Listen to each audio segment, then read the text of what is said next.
Hello, my dear sleepy listener. Welcome to Sleepy Crown, where history's quiet tales gently carry you into dreamland.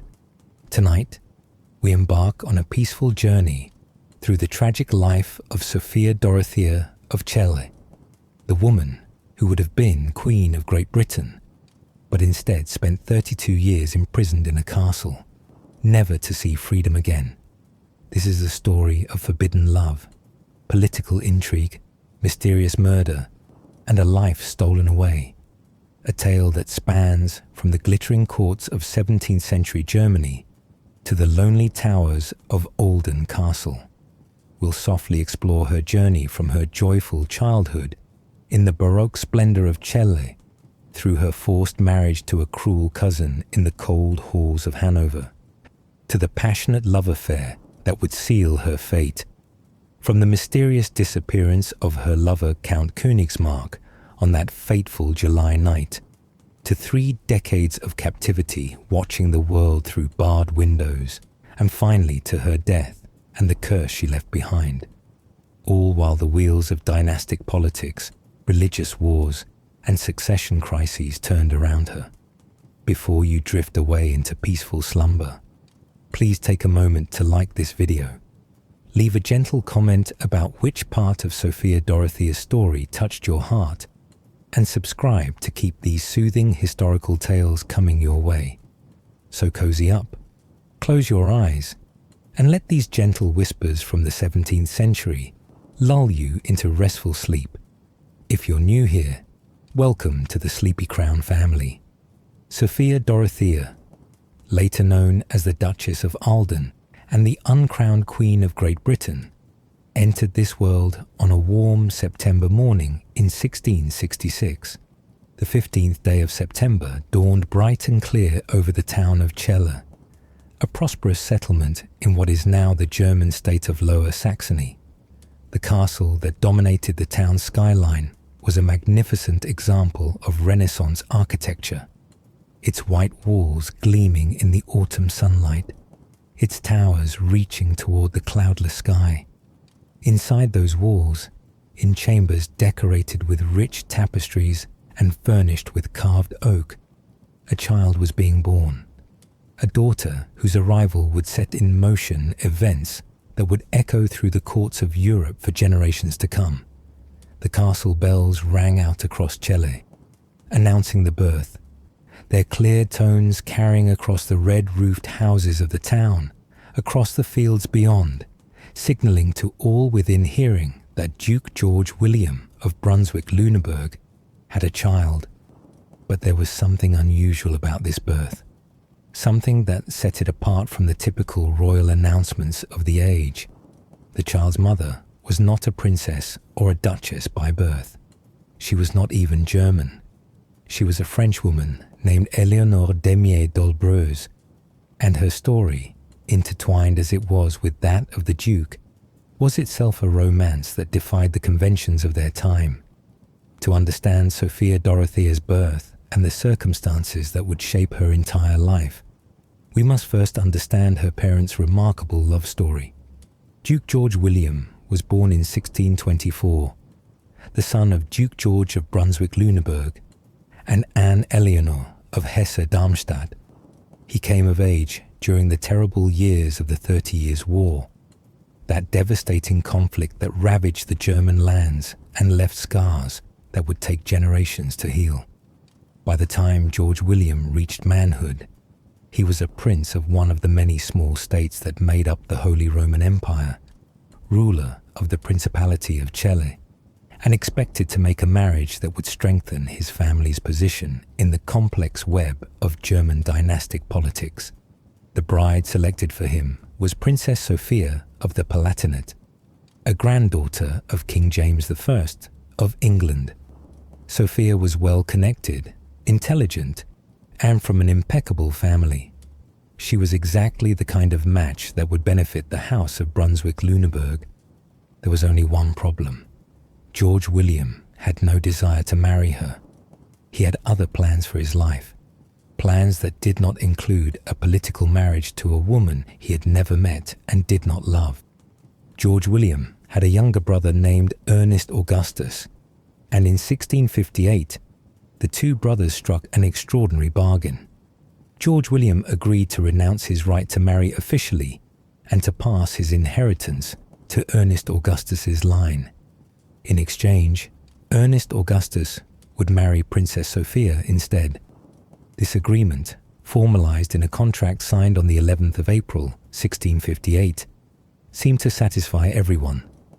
Ernest Augustus would marry the princess and would eventually inherit both his own territories and those of his older brother. George William would remain unmarried and could live as he pleased. Princess Sophia would still make an excellent match, just with a different brother than originally planned. But what neither Ernest Augustus nor Princess Sophia knew at the time was that George William had already met someone.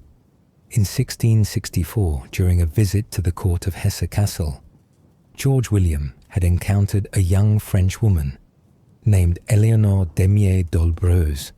She was serving as a lady-in-waiting to Marie de la Tour d'Auvergne, Duchess of Tours, who had married into the Celle Castle family. Eleanor came from the lesser French nobility. Her family bore the title of d'Olbreuse and held estates in the Poitou region of France. But more importantly, her family were Huguenots, French Protestants who had maintained their faith despite persecution from the Catholic majority in France. The attraction between George William and Eleanor was immediate and profound. Contemporary accounts describe Eleanor as graceful and cultured, with the refined manners of the French court, but without the arrogance that sometimes accompanied such refinement. She was intelligent, well-read, and possessed a quiet dignity that appealed greatly to George William, who was tired of the political maneuvering and status-seeking that characterized most court interactions. Here was a woman who seemed genuine, who asked nothing of him except his company, who loved him for himself rather than for his title or his territories. George William courted Eleanor with all the passion of a man who had found something precious and unexpected. He invited her to visit Osnabrück, where his brother Ernest Augustus was serving as Prince Bishop. This invitation was carefully orchestrated. Ernest Augustus and Princess Sophia, now married, would serve as Eleanor's hosts, lending respectability to the arrangement. Eleanor accepted the invitation and travelled to Osnabrück, where she officially served as a lady-in-waiting to Princess Sophia. But in reality, she was there for George William. From Osnabrück, Eleanor travelled with George William to Celle. There, in the castle that would become her home, George William and Eleanor entered into what was called a marriage of conscience. This was a private religious ceremony that bound them together in the eyes of God, but was not recognized by the law or the state. Eleanor was given the title Frau von Harburg, Lady of Harburg, and settled into life as George William's companion. The court at Celle accepted her presence, and while there were certainly whispers and gossip about the Duke's unusual domestic arrangement, there was also a grudging respect for the genuine affection between the couple. George William and Eleanor's relationship was not merely an affair or a temporary arrangement. It was a committed partnership built on mutual love and respect. George William had given up his right to an official marriage and had arranged for his inheritance to pass to his brother's line. In exchange, he had the freedom to be with the woman he loved. For a man of his time and station, this was an extraordinary sacrifice, but George William never seems to have regretted it. Into this relationship of love and compromise a child was born. On that September morning in 1666, Eleanor gave birth to a daughter. The baby was healthy and beautiful, with dark hair like her mother and the strong features of her father's family. She was baptized with the name Sophia Dorothea, Sophia after the aunt who might have been her mother if fate had taken a different turn, and Dorothea, a name meaning gift of God. which must have seemed appropriate to parents who had waited so long for a child and who loved each other so deeply. But this gift of God came with a significant problem, because George William and Eleanor's marriage was not legally recognized. Their daughter was, in the eyes of law and church, illegitimate. The implications of this status were enormous. An illegitimate child, even of a reigning duke, had no rights to inherit, no claim to titles or territories, and most importantly for a girl, limited prospects in the marriage market. The great royal houses of Europe were connected through a complex network of marriages, each one carefully calculated to strengthen alliances, secure territories, or resolve disputes. An illegitimate princess, no matter how beloved by her father, was at a severe disadvantage in this system. George William was well aware of these limitations, and from the moment of Sophia Dorothea's birth, he began working to overcome them. His first step was to ensure that his daughter would have wealth, even if she could not have legitimate status. He began transferring assets to her, properties, revenues, estates, building a dowry that would make her one of the wealthiest potential brides in the region. Money, George William reasoned, could compensate for what birth circumstances had denied his daughter. A woman with a substantial dowry could make an excellent match, even if her birth was irregular. The infant Sophia Dorothea grew from baby to child in the castle of Celle, and by all accounts, her early childhood was remarkably happy. This was unusual for a royal child of the era, when most princes and princesses were raised primarily by governesses and tutors, seeing their parents only on formal occasions. But the court at Celle was smaller and more intimate than the great courts of Vienna or Paris or even nearby Hanover. George William and Eleanor were devoted parents who took an active role in raising their daughter. The castle itself was a wonderful place for a child to grow up. Built in the Renaissance style with later Baroque additions, it featured beautiful gardens, courtyards, and halls. The gardens in particular were Sophia Dorothea's playground. They were laid out in the formal style popular at the time, with geometric patterns of hedges, gravel paths, fountains, and flower beds arranged in careful symmetry. But to a child's eyes, they were a magical kingdom of hiding places, secret corners, and endless possibilities for games and adventures. Young Sophia Dorothea would run through these gardens, her dark hair flying behind her, her laughter echoing off the castle walls. She would hide behind the carefully trimmed hedges, playing games with her nursemaids and the children of court officials. She would feed the swans that glided across the castle's moat, delighting in their graceful movements. She would pick flowers from the beds, presenting them to her mother in bouquets that were more enthusiasm than elegance. These were years of genuine joy, unmarred by the shadows that would later fall across her life. Eleanor devoted herself to her daughter's upbringing with the same grace and determination that characterized everything she did. She ensured that Sophia Dorothea received the education appropriate for a young lady of quality. This education was not designed to produce a scholar. Women of Sophia Dorothea's class were not expected to become learned in the way men might be, but rather to create a charming, cultured companion who could grace a court and manage a household. The curriculum included languages, music, dancing, needlework, and the complex rules of etiquette that governed aristocratic life. Languages were particularly important. Sophia Dorothea learned to speak German, which was necessary for life in a German principality.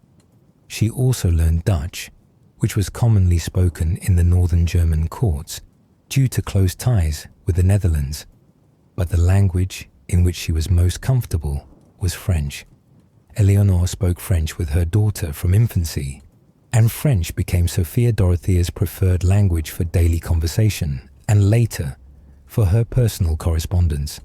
This French fluency was a gift from her mother. a connection to Eleanor's heritage and to the broader world of French culture that was then dominant in European aristocratic circles. Music lessons began early. Sophia Dorothea showed genuine talent at the harpsichord, that magnificent instrument that was the centerpiece of so many Baroque compositions. Her small fingers would dance across the keys, picking out melodies that filled the music room with sound. Her music master, a patient man hired from one of the German courts, would praise her natural sense of rhythm and her quick ability to learn new pieces. Sophia Dorothea loved these lessons, loved the feeling of creating beauty with her hands, loved the way music could express emotions that words could not capture. Dancing lessons were equally important, perhaps more so. In an age when court life revolved around elaborate balls and social gatherings, the ability to dance well was essential. Sophia Dorothea learned the formal court dances, the stately pavan, the lively courante, the graceful minuet. She learned how to move with elegance and poise, how to curtsy properly, how to accept a partner's hand with just the right degree of warmth without being forward.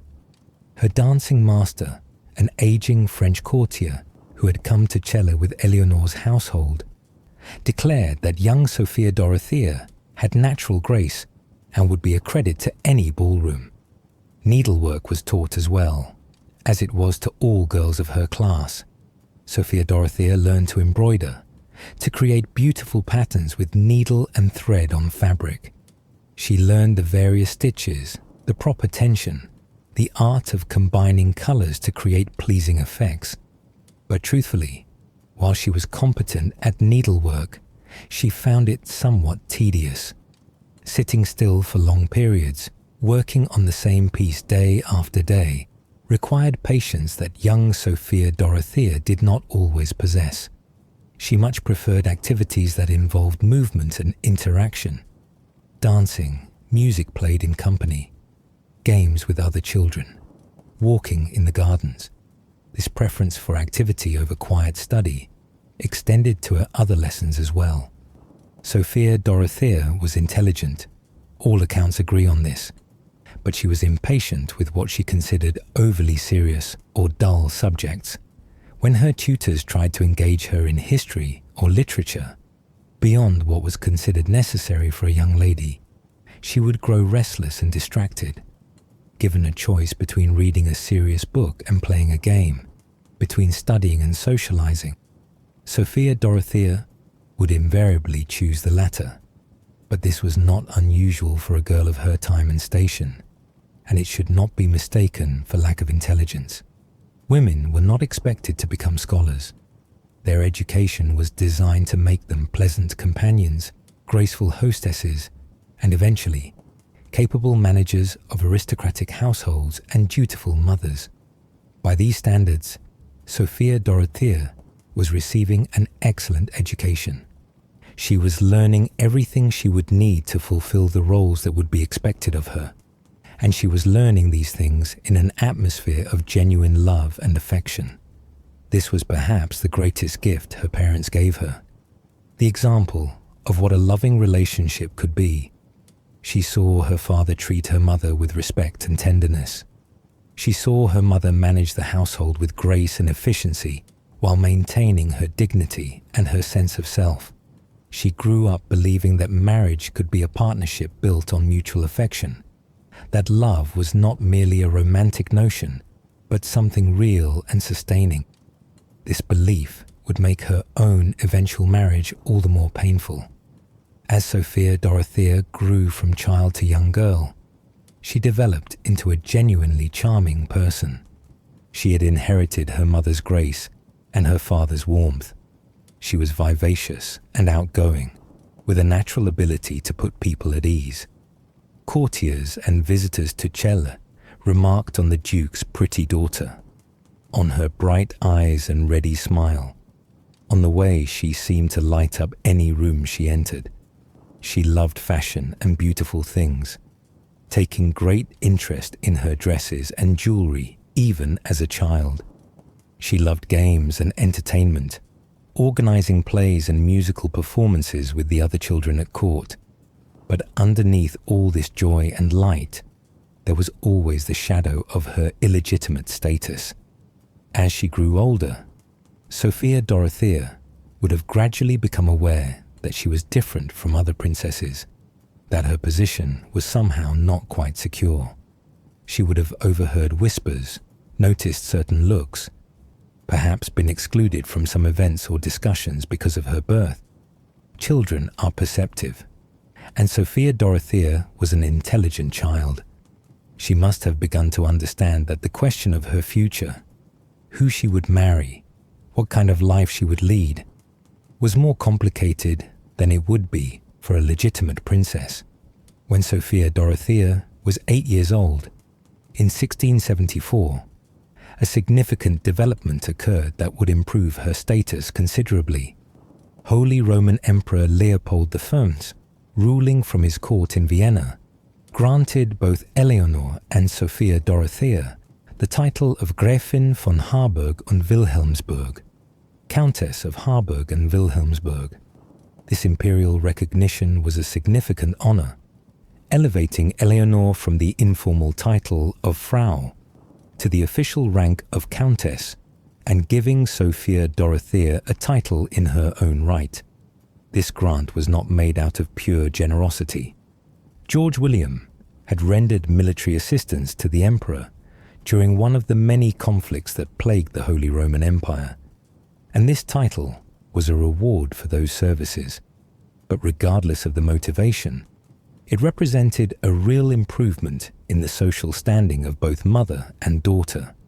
With an imperial title, Sophia Dorothea could display the arms of the House of Brunswick-Lüneburg without the bend sinister, the diagonal line across the coat of arms that traditionally denoted illegitimacy.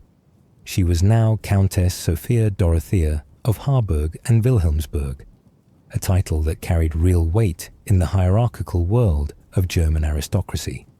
But her father wanted more. A countess was better than an unrecognized bastard, certainly, but George William had never stopped dreaming of making his daughter fully legitimate. The agreement he had signed with his brother Ernest Augustus back in 1658 haunted him. He had promised never to marry. He had promised that his inheritance would pass to Ernest Augustus's line. These promises had bought him the freedom to be with Eleanor, but they had also ensured that any children of their union would be illegitimate. As Sophia Dorothea approached her 10th birthday, George William made a decision that would fundamentally alter the political landscape of his family and would ultimately lead to his daughter's arranged marriage. He decided to break his promise. He decided that he would marry Eleanor officially, legally, and that he would do whatever was necessary to make their daughter legitimate in the eyes of both church and law. This was no small decision.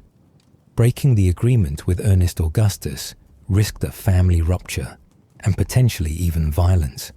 Dynastic disputes in this era could turn deadly, and George William's action could be seen as threatening the succession arrangements that had been carefully negotiated decades earlier. But George William's love for Eleanor and his determination to secure his daughter's future overcame these fears. On the 22nd of August, 1675, George William signed a contract declaring that Eleanor was his lawful wife. This contract required careful legal maneuvering. The original agreement with Ernest Augustus had to be amended to make it clear that while any son born of this union could not inherit Celle, that territory would still pass to Ernest Augustus's line. A daughter could be recognized as legitimate and could inherit personal property. With these terms negotiated, preparations began for an official wedding ceremony. The second wedding, the public, legal ceremony that would make Eleanor officially Duchess of Brunswick-Lüneburg, took place on the 2nd of April, 1676, in the chapel of Celle Castle. It was a quiet affair by the standards of royal weddings.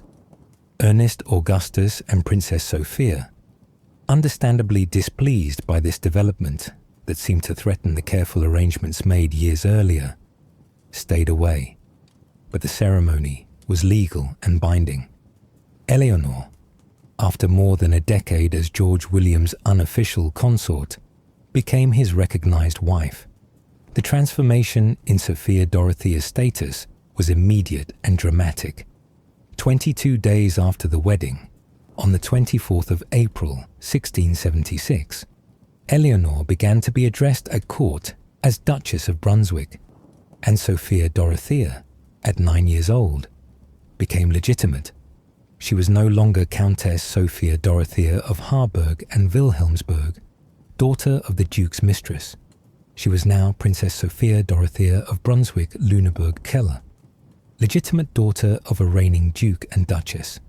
The legal recognition came on the 13th of July, 1680, when the Lüneburg ruling family officially acknowledged Eleanor as Duchess of Brunswick and Sophia Dorothea as Princess of Brunswick-Lüneburg-Celle, with all appertaining rights of birth. The little girl, who had once been whispered about as that bit of a bastard, was now, in every legal and religious sense, a princess of a reigning house. She could hold her head high in any court in Europe. She could make a marriage alliance with any family that would have her. But this triumph of legitimacy brought new complications.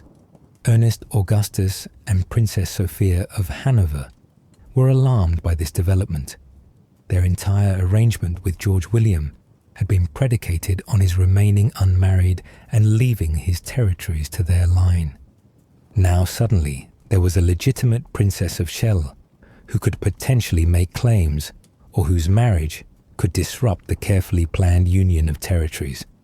Moreover, if Eleanor were to have a son, unlikely given her age, but not impossible, that son might have some claim on Celle despite the amended agreement. The Hanover family saw both a problem and a potential solution. If Sophia Dorothea of Celle were to marry into the Hanover family, then the two duchies could be united peacefully under one rule.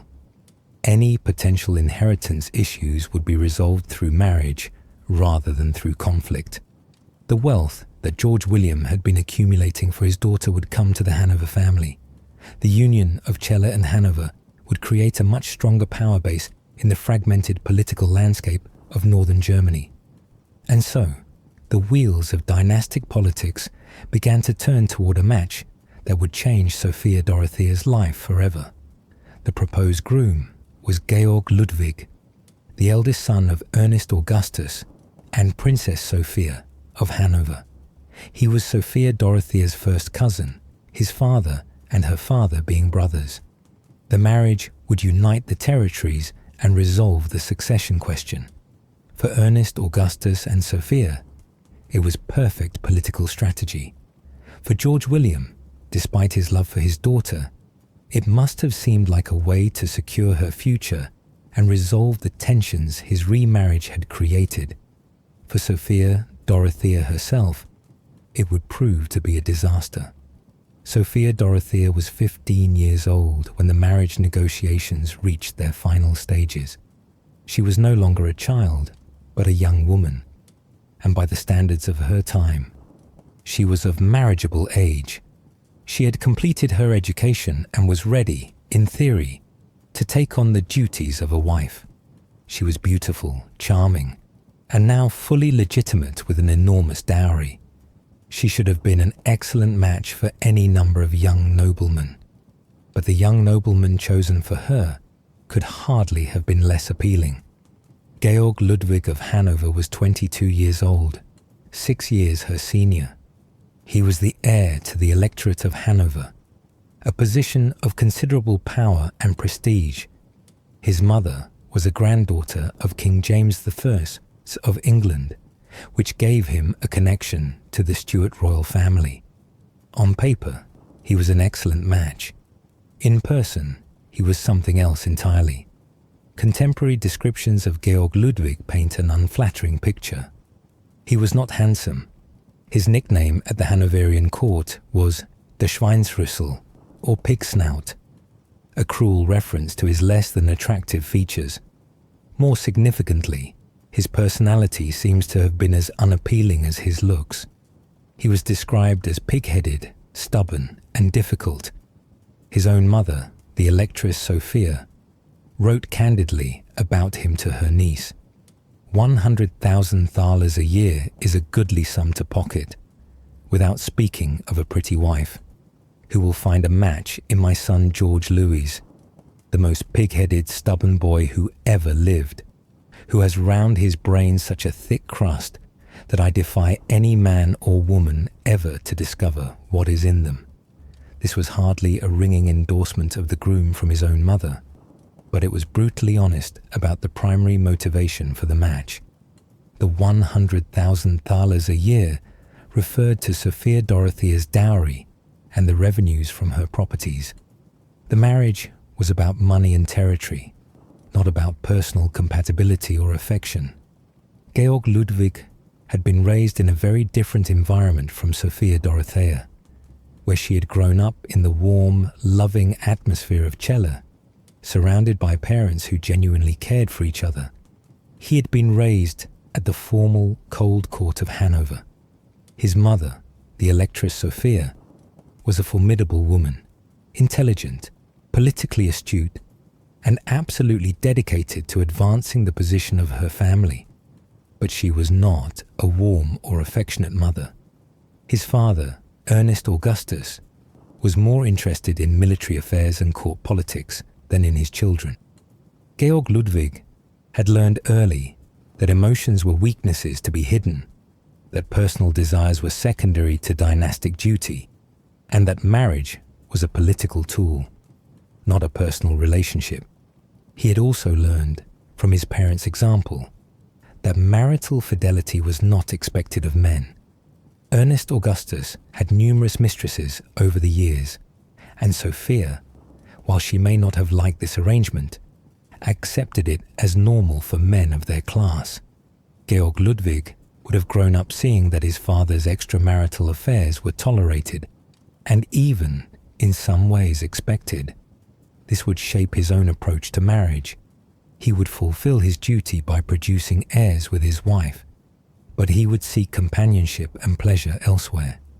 The differences between Sophia Dorothea and Georg Ludwig were not just matters of personality or upbringing. They also reflected different temperaments and interests. Sophia Dorothea loved music, dancing, fashion, and social interaction. She was vivacious and charming, the life of any gathering. Georg Ludwig preferred hunting and military exercises. He was uncomfortable in social situations and often came across as rude or boorish. Where she sparkled in conversation, he was taciturn and dull. Where she loved the arts, he was indifferent to them. They were, in almost every conceivable way, a mismatch. When Sophia Dorothea was first told of the proposed match, her reaction was immediate and dramatic. The scene that followed has been recorded in various versions by different historians, but the core elements remain consistent. The Electress Sophia herself came to Celle to present the proposal and to bring a miniature portrait of Georg Ludwig for Sophia Dorothea to see. This was customary. Future spouses would exchange miniature portraits so they could at least know what their intended looked like before the wedding day. When the Electress Sophia showed Sophia Dorothea the portrait, the young princess looked at the image of Georg Ludwig and was horrified. "I will not marry the pig snout," she reportedly shouted, using the cruel nickname by which he was known. In her fury and distress, she threw the miniature against the wall, where it shattered. It was an act of rebellion, a desperate attempt to assert some control over her own fate, to reject what was being forced upon her. The Electress Sophia was not amused. She was a woman who had spent her entire life navigating the complex world of dynastic politics, who had made her own strategic marriage and had raised her children to understand that personal preferences were far less important than family advancement. To see this girl, this child of an irregular union, who had been legitimized only through extraordinary efforts, refuse a match with her son, the future Elector of Hanover, was both insulting and absurd in Sophia's eyes. But Sophia Dorothea's protests, passionate though they were, made no difference. Her father, George William, was determined that this marriage would take place. Perhaps he believed it was truly the best option for his daughter's future. Perhaps he felt politically obligated to make the match, given the complicated family dynamics and the tensions his own remarriage had created. Perhaps he simply could not conceive of refusing his brother's family when they wanted this union. Whatever his reasoning, George William insisted that Sophia Dorothea would marry Georg Ludwig. Sophia Dorothea's first meeting with the Electress. Sophia was a disaster, forced to face her future mother-in-law, knowing that her protests had been dismissed. Sophia Dorothea fainted into her mother's arms. Whether this was a genuine reaction to the stress and fear she was experiencing, or a calculated attempt to halt the proceedings by creating a scene, is difficult to say. Probably it was some combination of both, but the fainting made no difference. The Electress Sophia had seen through worse dramatics in her long career at court. When Sophia Dorothea was then presented to Georg Ludwig himself, she fainted again. This time there could be no doubt about the sincerity of her distress. She was about to be married to a man she found physically unattractive, personally disagreeable, and fundamentally incompatible with her own nature. She was 16 years old, and her life was being determined by people more powerful than herself, and there was nothing she could do to stop it. But the marriage negotiations continued despite her protests. The financial arrangements were worked out in detail. Sophia Dorothea's dowry was set at 100,000 thalers annually, an enormous sum that made her one of the wealthiest brides in Germany. This money, along with the properties and revenues that would come with her, was the real prize. The personal compatibility of the bride and groom was barely considered. In the world of dynastic politics, love was a luxury, not a necessity. On the 22nd of November, 1682, in the chapel of Celle Castle, Princess Sophia Dorothea of Brunswick-Lüneburg-Celle, age 16, was married to Prince Georg Ludwig of Hanover, age 22. The wedding was grand, befitting the union of two such important houses. The chapel was decorated with flowers and greenery despite the late autumn season. Candles provided warm light against the November cold. The guests included the most important families of the region, all dressed in their finest attire, all gathered to witness this strategic alliance. Outside the castle windows, a cold wind blew across the town of Celle. Inside, the ceremony proceeded according to centuries of tradition. Sophia Dorothea wore a magnificent gown, her dark hair styled elaborately, jewelry glinting in the candlelight.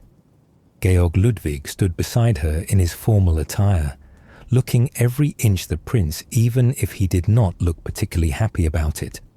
The vows were exchanged. The blessings were pronounced. The marriage was made legal and binding in the eyes of God, the Church, and the state. After the ceremony came the celebration, a wedding feast that lasted long into the night. There was music and dancing, elaborate courses of food, toasts to the happy couple. Sophia Dorothea, raised to be gracious and charming, played her part perfectly, smiling and accepting congratulations, even as her heart must have been heavy. Georg Ludwig, never comfortable in social situations, endured the festivities with barely concealed impatience. And then, finally, came the wedding night, that moment when all the politics and ceremony gave way to the intimate reality of marriage. We can only imagine what that night was like for Sophia Dorothea.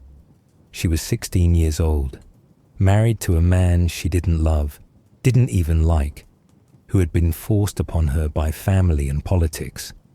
Whatever happened in the marriage bed that night, it cannot have been a joyful or romantic experience for either of them.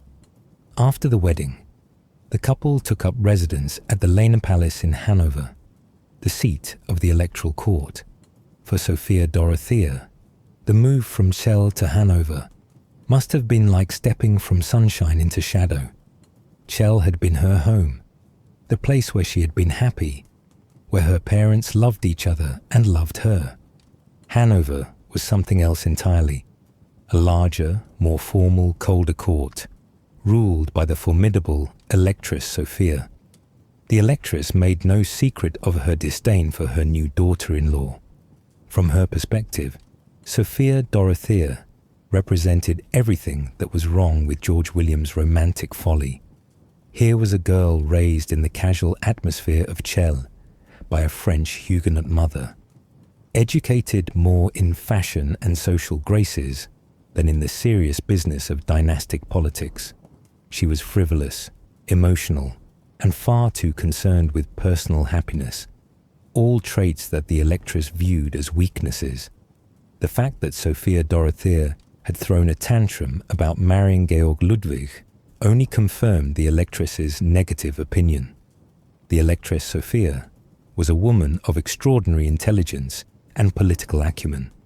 She was fluent in multiple languages, well read in philosophy and literature, and possessed a sharp wit that could be both charming and cutting.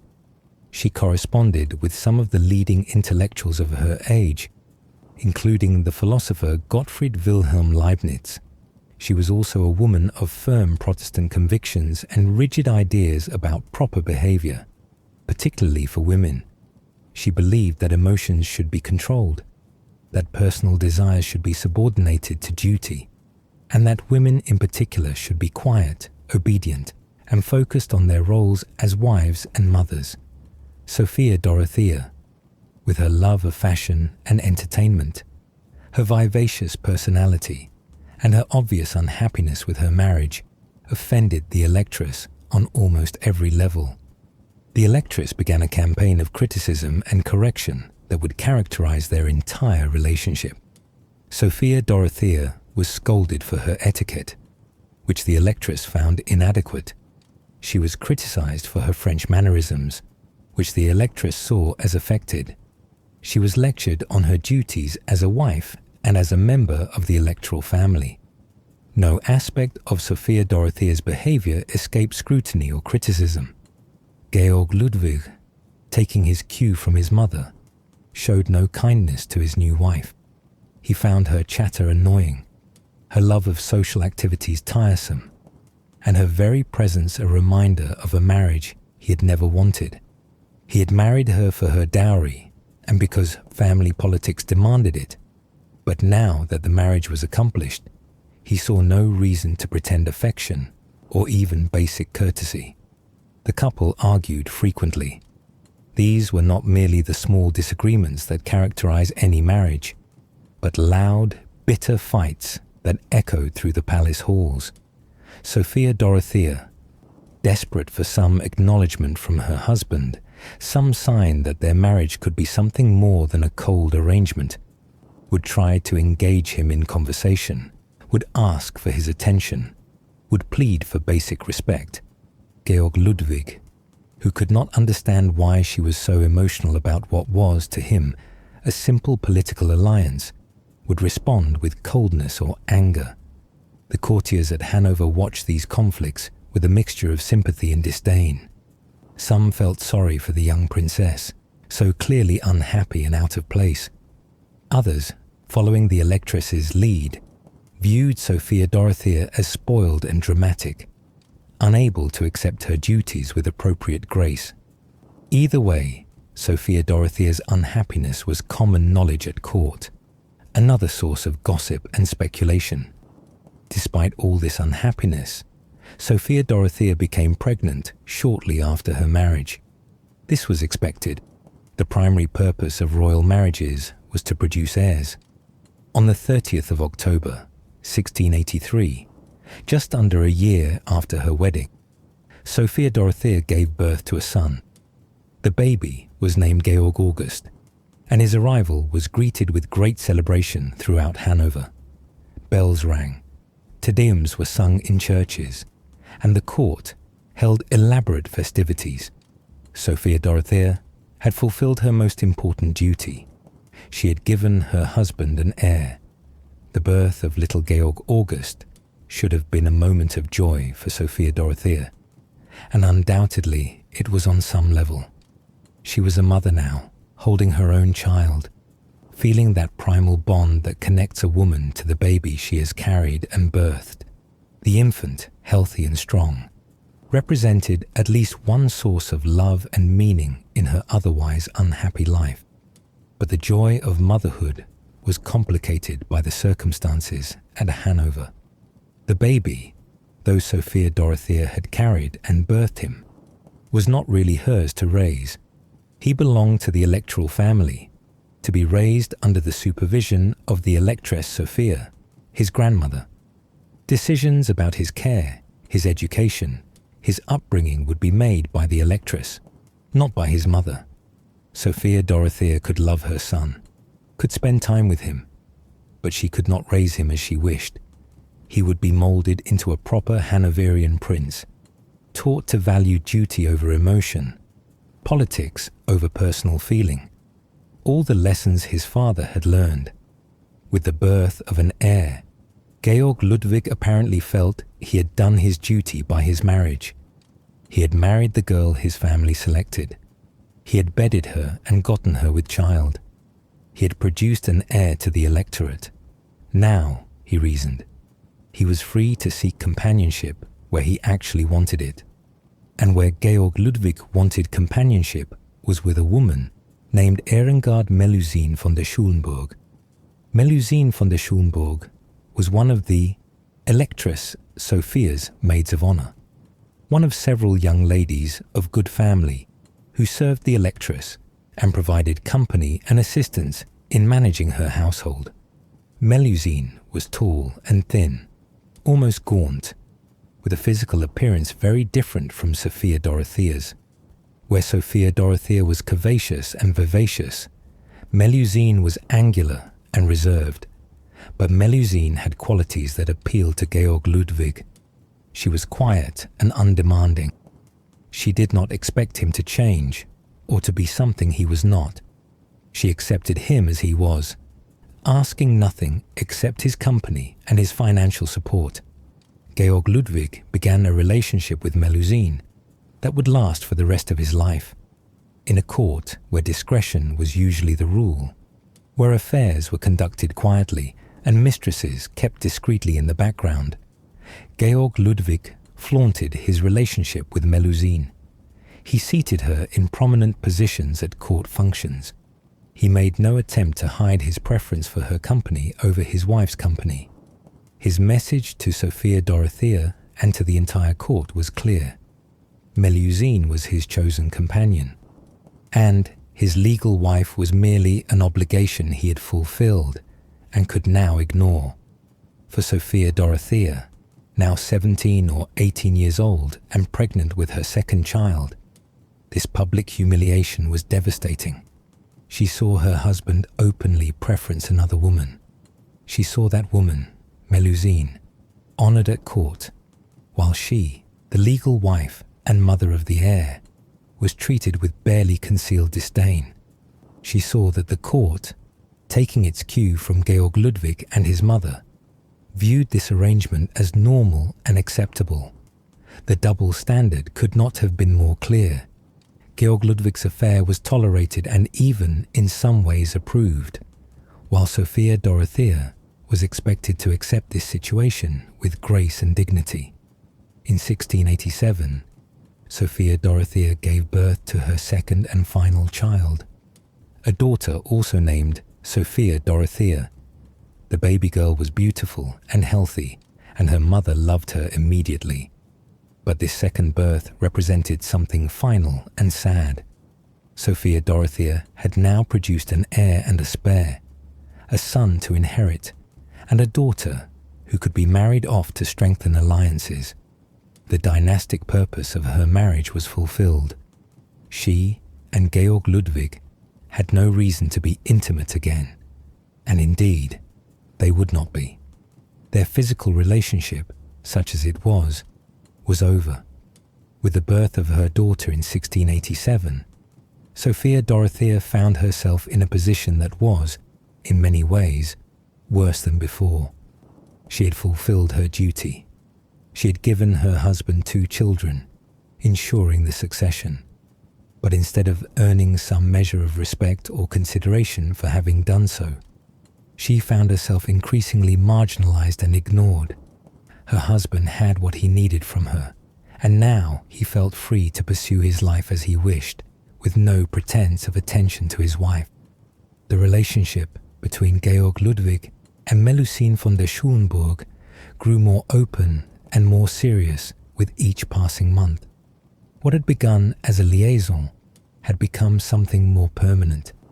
Melusine moved into apartments at the Line Palace that were uncomfortably close to Sophia Dorothea's own chambers. She appeared at Georg Ludwig's side at court functions, occupying a place of honor that should have belonged to his wife. The courtiers, understanding clearly where power and favor lay, paid court to Melusine and largely ignored Sophia Dorothea. The Electress Sophia, far from being scandalized by her son's behavior, actively facilitated it. She liked Melusine, found her a more suitable companion for Georg Ludwig than his flighty, emotional wife.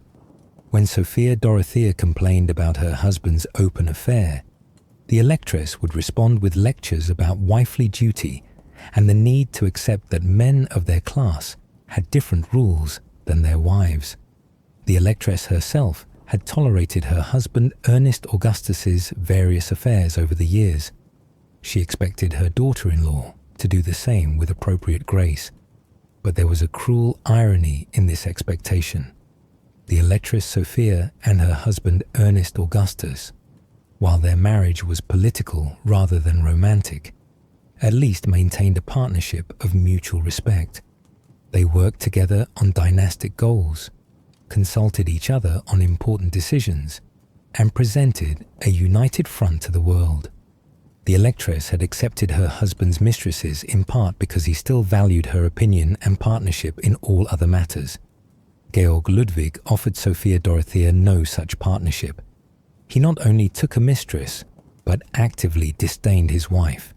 He made no attempt to consult her on anything, to include her in any decisions, to show her even basic courtesy. When they were required to appear together at court functions, he would stand beside her with barely concealed impatience, counting the moments until he could leave her side and return to Melusine's company. At dinners and balls, he would dance with Melusine while his wife sat watching. At theatrical performances, he would share Melusine's box, while Sophia Dorothea sat with the other ladies of the court. The arguments between Sophia Dorothea and Georg Ludwig became even more bitter and more frequent. Sophia Dorothea, who had hoped at first that perhaps after the births of their children, her husband might soften toward her, found instead that he grew colder and more distant. When she confronted him about Melusine, he would respond with anger. How dare she question his choices? She had her position, her title, her allowance. What more did she want? He had married her, had given her children. He had fulfilled his obligations. The fact that she was unhappy was her own fault, her own failure to accept reality. These arguments would sometimes turn violent. On at least one occasion, according to historical accounts, Georg Ludwig physically attacked his wife, attempting to strangle her during a particularly heated argument. Sophia Dorothea's ladies-in-waiting had to physically intervene, pulling Georg Ludwig off her. The incident left bruises on Sophia Dorothea's throat, visible marks of her husband's rage. But even this did not lead to any consequences for Georg Ludwig. Men of his rank could treat their wives as they pleased, and if a woman provoked her husband's anger, she had only herself to blame. The months turned into years, and Sophia Dorothea's life settled into a pattern of misery, punctuated by brief moments of joy with her children. Little Georg August and baby Sophia Dorothea were the lights of their mother's life. She would spend hours with them when permitted, playing with them, singing to them, reading to them. She watched them grow with a mixture of pride and sadness. Pride in their development, sadness that they were being raised more by their grandmother than by herself, that they were being taught to see their mother as someone weak and emotional, rather than as someone worthy of respect. The Electress Sophia took charge of the children's education and upbringing, as was traditional for the elder generation in aristocratic families. Young Georg August was being groomed to eventually succeed his father as Elector. He was taught languages, history, military strategy, and all the skills he would need to rule. His grandmother ensured that he understood the importance of duty over emotion, of strategic thinking over personal feeling.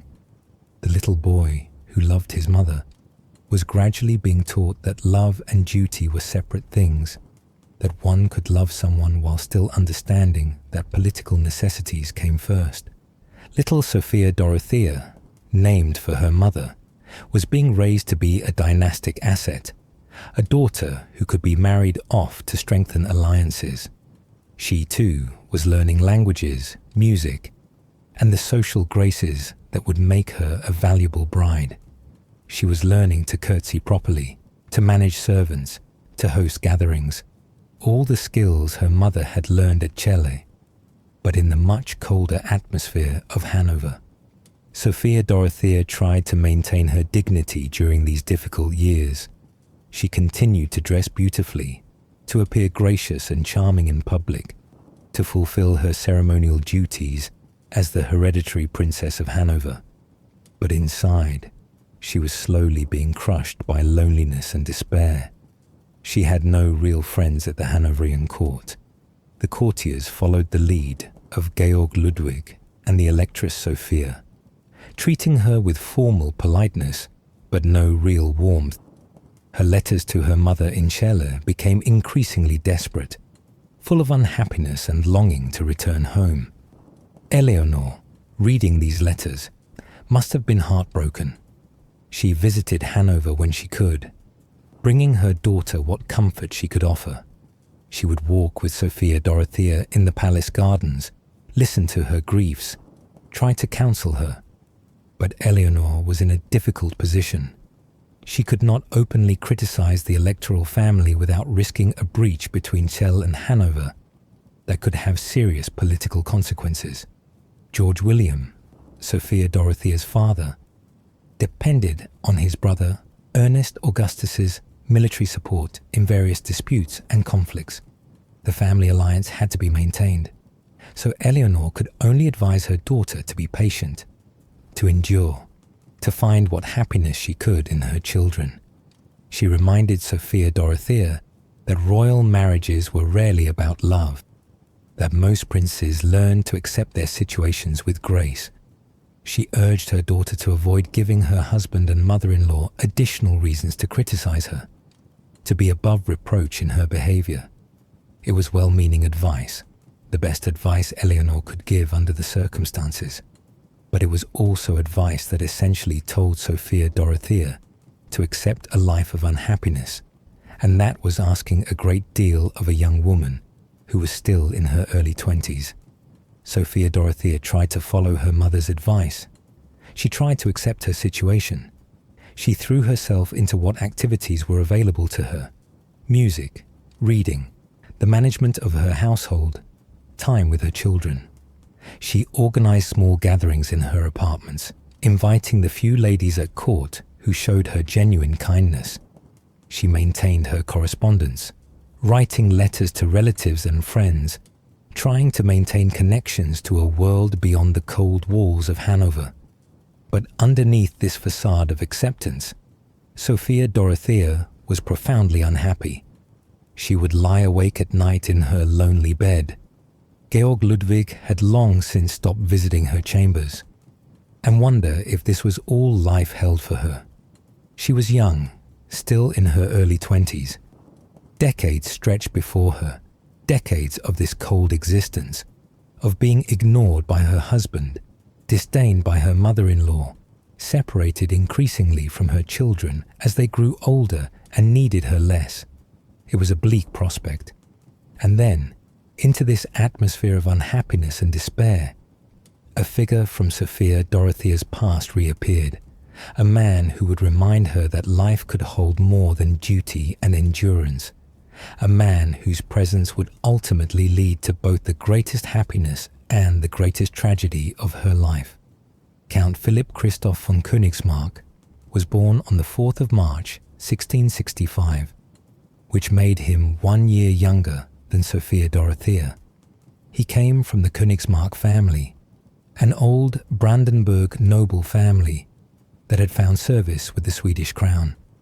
The Königsmarcks were a remarkable family, full of soldiers, adventurers, lovers, and scandal makers. Philip's grandfather, Hans Christoph von Königsmarck, had been a Swedish field marshal, a military commander of considerable skill and reputation. His uncle, Otto Wilhelm Königsmarck, was also a field marshal in Swedish service. But the Königsmarcks were not just military men. They were also people who lived large, loved deeply, and seemed to court danger and drama. Philip's brother, Karl Johann von Königsmarck, had been involved in a notorious scandal in England. He had allegedly hired assassins to murder Thomas Thynne, the husband of Elizabeth Seymour, a wealthy heiress whom Karl Johann was courting. The assassins were caught and hanged in 1682, though Karl Johann himself was acquitted. The scandal drove him from England, and he died in a military campaign a few years later. Philip's sister, Maria Aurora von Königsmarck, would become famous in her own right as the mistress of Augustus II the Strong, Elector of Saxony and King of Poland. She would bear Augustus at least one child, Maurice de Saxe, who would grow up to become one of France's greatest military commanders. Maria Aurora was also a noted patron of the arts and a woman of considerable intelligence and culture. Into this family of adventurers and notables, Philip Christoph grew up with all the advantages and disadvantages of a younger son of the nobility. He had status and connections, but limited inheritance. He would have to make his own way in the world, and for a young man of his class and time, that meant military service. But before he embarked on his military career, Philip spent time at various courts, learning the social graces and making connections that might prove useful later. It was during this period, while serving as a page at the court of Celle, that Philip first met Sophia Dorothea.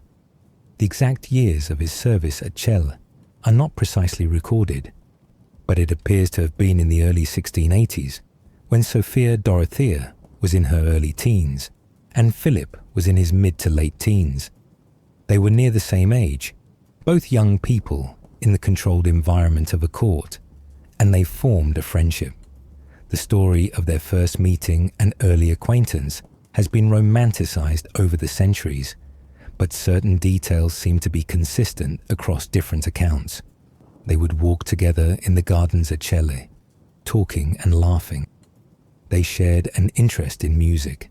Philip played the lute with considerable skill, and Sophia Dorothea would accompany him on the harpsichord. There was a tale, perhaps true, or perhaps a later embellishment, that they carved their names on a window at Celle Castle, along with the words, "Forget me not," a romantic gesture that neither of them could have known would become grimly prophetic. But this was innocent friendship between young people, perhaps with an element of flirtation, but nothing serious. Philip was not of sufficient rank to be considered a marriage prospect for a princess, even a princess whose legitimacy was still in question at that point. Sophia Dorothea was destined for a dynastic marriage, and both of them knew it. Their paths diverged when Philip left Celle to pursue his military career, and Sophia Dorothea was married off to Georg Ludwig. Philip's military career took him across Europe. He fought in various campaigns, earning a reputation as a brave soldier, perhaps even a reckless one. He seemed to seek out danger, to throw himself into battles with an enthusiasm that impressed some and worried others. In 1690, he participated in a military expedition to the Peloponnese, where Christian forces were fighting against the Ottoman Turks. The campaign was a disaster, poorly planned, badly supplied, and ultimately unsuccessful. Many soldiers died of disease, hunger, or in futile assaults on well-defended positions. Philip survived, though the experience must have been harrowing. Upon his return to Germany, Philip needed a new position. His previous service had ended with a failed campaign, and he needed a patron who could offer him both employment and pay. He turned to the electorate of Hanover, where Ernest Augustus was building up his military forces. Philip applied for a position in the Hanoverian army, and his application was accepted. He had the necessary qualifications: combat experience, noble birth, personal courage. The elector needed competent officers, and Philip Christoph von Königsmarck seemed to fit the requirements, and so Philip came to Hanover, where Sophia Dorothea was living her unhappy life as the wife of the electoral prince. The exact date of their reunion is uncertain. Some sources suggest it was as early as 1690. Others place it in 1691. But whenever it occurred, it must have been a significant moment for both of them. Here was Philip, the friend from her happy childhood at Celle, now grown into a handsome, dashing soldier.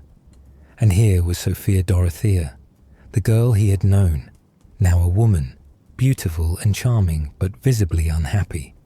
At first, their renewed acquaintance seems to have been innocent, or at least not actively romantic.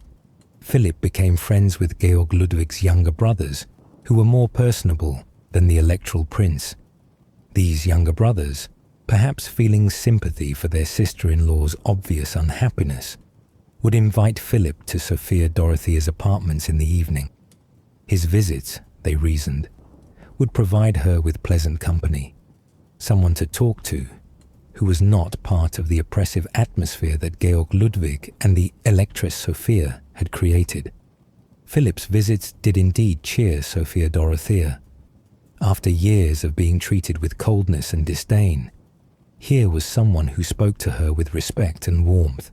Here was someone who remembered the girl she had been at Celle, who could talk about those happier times. Here was someone who listened when she spoke, who seemed genuinely interested in her thoughts and opinions, who laughed at her jokes and appreciated her wit. For someone who had been starved of positive attention for years, Philip's company must have been intoxicating. Philip, for his part, seems to have been genuinely attracted to Sophia Dorothea. She was beautiful, there was no question about that. Contemporary portraits show a woman with dark hair, lively eyes, and an attractive figure.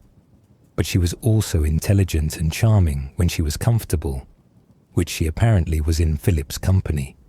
She could speak knowledgeably about music and literature, could converse in French or German with equal fluency, had a quick wit and a ready laugh. For a man like Philip, who had spent years in military camps and on campaign, Sophia Dorothea must have seemed like a breath of fresh air. But Philip's attraction to Sophia Dorothea may have been complicated by other factors. He was ambitious, always in need of money, and not averse to using his considerable charm to advance his position. A relationship with the wife of the electoral prince could be useful, could give him access to information and influence he would not otherwise have. Some historians have suggested that Philip's initial interest in Sophia Dorothea was at least partly calculated, an adventurer seeing an opportunity.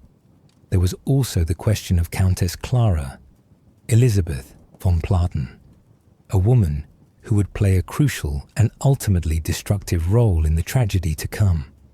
Clara was the mistress of Elector Ernest Augustus, and she wielded considerable power at the Hanoverian court. She was beautiful, ruthless, and ambitious, using her position as the Elector's mistress to advance her own interests and those of her family. There are suggestions in various historical accounts that Clara had an interest in Philip, that she may have had an affair with him, or at least wanted to have one. Whether this was true or merely court gossip is difficult to determine, but it would become relevant to later events. For now, in the early 1690s, Philip's visits to Sophia Dorothea's apartments were frequent and apparently welcome. They would sit together, sometimes with others present, sometimes alone. They would make music together, Philip on his lute, Sophia Dorothea at the harpsichord. They would talk about books they had read, about court gossip, about Philip's military experiences. They would play cards or chess, laugh at each other's stories, simply enjoy each other's company. The relationship was certainly inappropriate by the standards of the time. A married woman should not be entertaining a young man in her apartments, even if others were sometimes present. But Sophia Dorothea's situation was also unusual. Her husband openly kept a mistress and made no secret of preferring Melusine's company to his wife's. He had no interest in Sophia Dorothea's activities as long as she fulfilled her ceremonial duties and did not embarrass him publicly. In this sense, his neglect of his wife gave her a freedom she would not have had in a more conventional marriage. But freedom is a dangerous thing for someone who has been starved of affection and respect. And gradually, over the months of 1691 and into 1692, the relationship between Sophia Dorothea and Philip Christoph von Königsmarck began to change from friendship into something deeper and more dangerous. The transformation of Sophia Dorothea and Philip's relationship from friendship to romance did not happen overnight. It was a gradual process, a series of small steps that led them deeper and deeper into territory from which there would be no easy return. At first, there were just looks that lasted a moment too long. Then there were words that carried double meanings, compliments that went beyond mere courtesy. Then there were moments when their hands would touch while playing music together. Moments when they would sit just a little closer than strict propriety would suggest. By the spring of 1692, the relationship had clearly crossed a line. The letters between Sophia Dorothea and Philip Christoph von Königsmarck that survive from this period leave little doubt about the nature of their relationship. More than 300 of these letters exist today, preserved in the library of Lund University in Sweden. They are passionate, intimate, and sometimes shockingly explicit by the standards of their time. They speak of deep love, of physical desire, of longing and frustration. The letters also reveal the practical difficulties of conducting an affair at a court where everyone watched everyone else. Sophia Dorothea and Philip could not simply meet whenever they wished. Every movement was observed, every visitor noted. They had to be extraordinarily careful, and even so, they were taking enormous risks. The letters were often written in cipher, using codes and substitutions to hide their true meaning from anyone who might intercept them. Even the method of delivery was complicated. The letters could not be entrusted to normal court messengers. They had to find servants they could trust, people who could carry messages without revealing what they contained. One of the few people who knew about the relationship and helped facilitate it was Eleanor von dem Knesebeck, one of Sophia Dorothea's ladies-in-waiting. Eleanor was about 10 years older than Sophia Dorothea and had been with her since shortly after her marriage. Over the years, a genuine friendship had developed between the princess and her attendant. Eleanor saw how unhappy Sophia Dorothea was, how cruelly she was treated by her husband and mother-in-law. When Sophia Dorothea and Philip began their affair, Eleanor agreed to help them, carrying messages and arranging meetings. It was an incredibly risky thing to do. If she were caught, she would face severe punishment. But Eleanor's loyalty to Sophia Dorothea and her sympathy for the princess's situation led her to take that risk. The affair gave Sophia Dorothea something she had not had in years: happiness. In Philip's arms, she could forget for a while that she was trapped in a miserable marriage, that her husband despised her, that her mother-in-law criticized her constantly. She could be simply herself, a woman loved and desired, valued for who she was rather than for the political alliances she represented or the children she had produced. The letters from this period capture a woman who was genuinely in love, who had found in Philip something she had never had with her husband: passion, tenderness, intellectual companionship, joy. Philip, too, seems to have been genuinely involved in the relationship. His letters to Sophia Dorothea are not merely the calculated words of a seducer, but rather the expressions of someone who is deeply engaged emotionally. He wrote of missing her, of counting the hours until they could meet again, of his fears for her safety and his frustration at the constraints that kept them apart. Whether he loved her as deeply as she loved him is something historians have debated, but at the very least, the relationship meant something real to him, more than just an opportunistic liaison with a woman of high rank. But the relationship was also dangerous in ways that went beyond the obvious risks of discovery. Sophia Dorothea was the wife of the Electoral Prince, the mother of the heir to Hanover. If she were caught in adultery, the consequences would be catastrophic. Under the laws of the time, a wife who committed adultery, particularly a royal wife, could be executed. Even if execution was not the penalty, imprisonment, exile, or being forced into a convent were all real possibilities. And there was also the question of legitimacy. If there were any doubt about whether Georg Ludwig was the true father of Sophia Dorothea's children, it could threaten the entire succession. This last point is worth examining more closely because it speaks to the double standard that applied to men and women in this era. Georg Ludwig's affair with Melusine von der Schulenburg was common knowledge. Melusine bore him several children, daughters who were acknowledged as his and who would eventually be given titles and provided for in his will. But because Georg Ludwig was a man, his illegitimate children posed no threat to the succession. Everyone knew who the legitimate heirs were, the children born to his legal wife. The presence of illegitimate children simply demonstrated male virility and was considered normal. But if Sophia Dorothea had been pregnant during her affair with Philip, it would have raised immediate questions. Could the child be Philip's rather than Georg Ludwig's?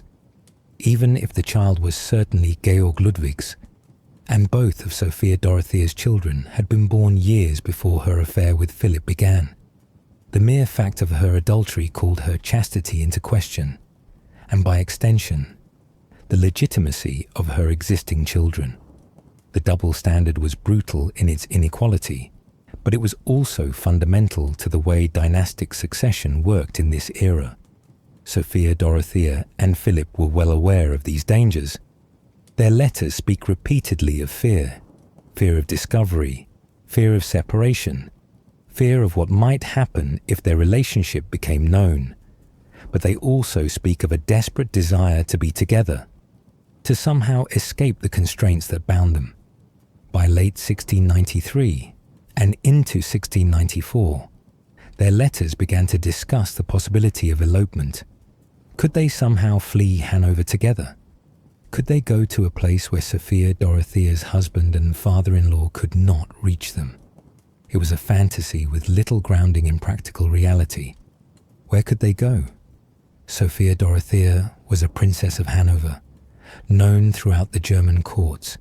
She could not simply disappear. And even if they managed to escape, how would they live?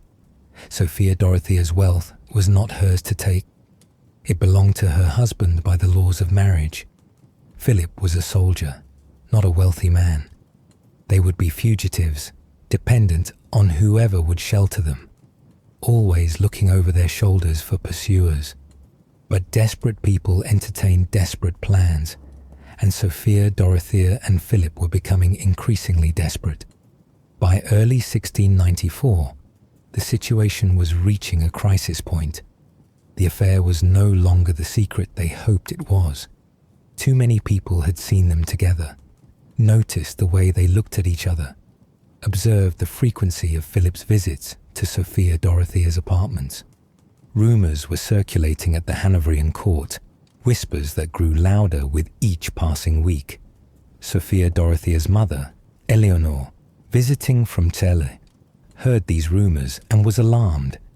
She warned her daughter about the danger she was courting.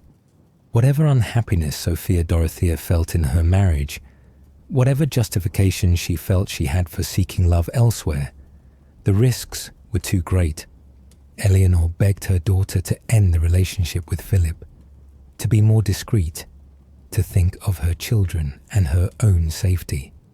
The Electress Sophia also warned Sophia Dorothea, though her motivation was different. The Electress cared nothing for Sophia Dorothea's happiness, but she cared very much about the reputation of the electoral family. Scandal had to be avoided at all costs. The Electress made it clear that if Sophia Dorothea did not end this inappropriate relationship, there would be consequences.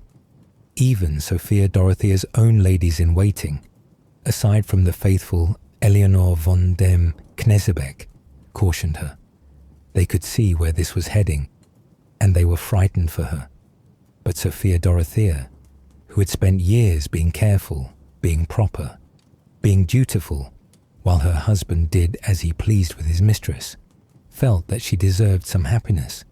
She had given her husband heirs. She had fulfilled her dynastic duty. Why should she now spend the rest of her life in misery, just because her husband did not want her? It was a reasonable question, but in the world Sophia Dorothea inhabited, it was also a dangerous one. The rules were not fair, but they were absolute, and Sophia Dorothea was about to learn just how absolute they were. In the spring of 1694, the situation between Sophia Dorothea and Georg Ludwig deteriorated even further. The arguments between them became more frequent and more violent. On at least one occasion, Georg Ludwig physically attacked his wife with such force that her attendants had to intervene. The Liner Palace echoed with their shouting, with the sound of things being thrown, with Sophia Dorothea's tears and Georg Ludwig's rage. After one particularly terrible argument, Sophia Dorothea made a decision. She fled to Celle, to her parents, seeking refuge and support. She hoped that perhaps her father would support her in seeking an official separation from Georg Ludwig. She could not divorce him. Divorce was nearly impossible for women of her rank, but perhaps a legal separation could be arranged. She could live quietly with her parents at Celle, removed from the cold cruelty of Hanover. She could see her children on visits. It would not be ideal, but it would be better than the hell her life had become. But when Sophia Dorothea presented this plan to her parents, they refused to support it. Her father, Duke George William, was in the middle of a war. He was engaged in military conflicts with Denmark and Sweden, and he desperately needed the military support of the electorate of Hanover. His brother, Elector Ernest Augustus, commanded significant forces, and George William could not afford to offend him by openly siding with Sophia Dorothea against Georg Ludwig. It was brutal politics. George William loved his daughter, but he needed his brother's army more than he could indulge his daughter's unhappiness. Eleanor, Sophia Dorothea's mother, was heartbroken but equally pragmatic. She knew the world they lived in. She knew that royal marriages were not about personal happiness. She urged her daughter to return to Hanover, to accept her situation, to focus on her children and on surviving rather than on finding happiness. It was to Eleanor the only realistic option. Sophia Dorothea returned to Hanover, but she returned without the support she had sought and without any hope that her situation would improve. The trip to Celle had accomplished nothing except to further demonstrate how trapped she was. Her husband despised her, her mother-in-law despised her, and even her own parents would not help her escape. Meanwhile, Philip Christoph von Königsmarck was facing his own crisis. His position in the Hanoverian military was becoming untenable. The rumors about his relationship with Sophia Dorothea were everywhere. Elector Ernest Augustus, aware of the scandal brewing in his court, wanted Philip gone. Moreover, Philip himself was ready to leave. He had accepted a position in the Saxon military, which was technically allied with Hanover, but would take him away from the immediate supervision of the electoral court. But Philip leaving meant that he and Sophia Dorothea would be separated, possibly permanently. The letters between them from this period speak of desperation. Could they somehow be together? Could they flee before Philip had to leave for his new position? The practical obstacles were enormous, but they were apparently willing to try. And then Countess Clara Elisabeth von Platen made her move. In January of 1694, Clara approached Philip with a proposal.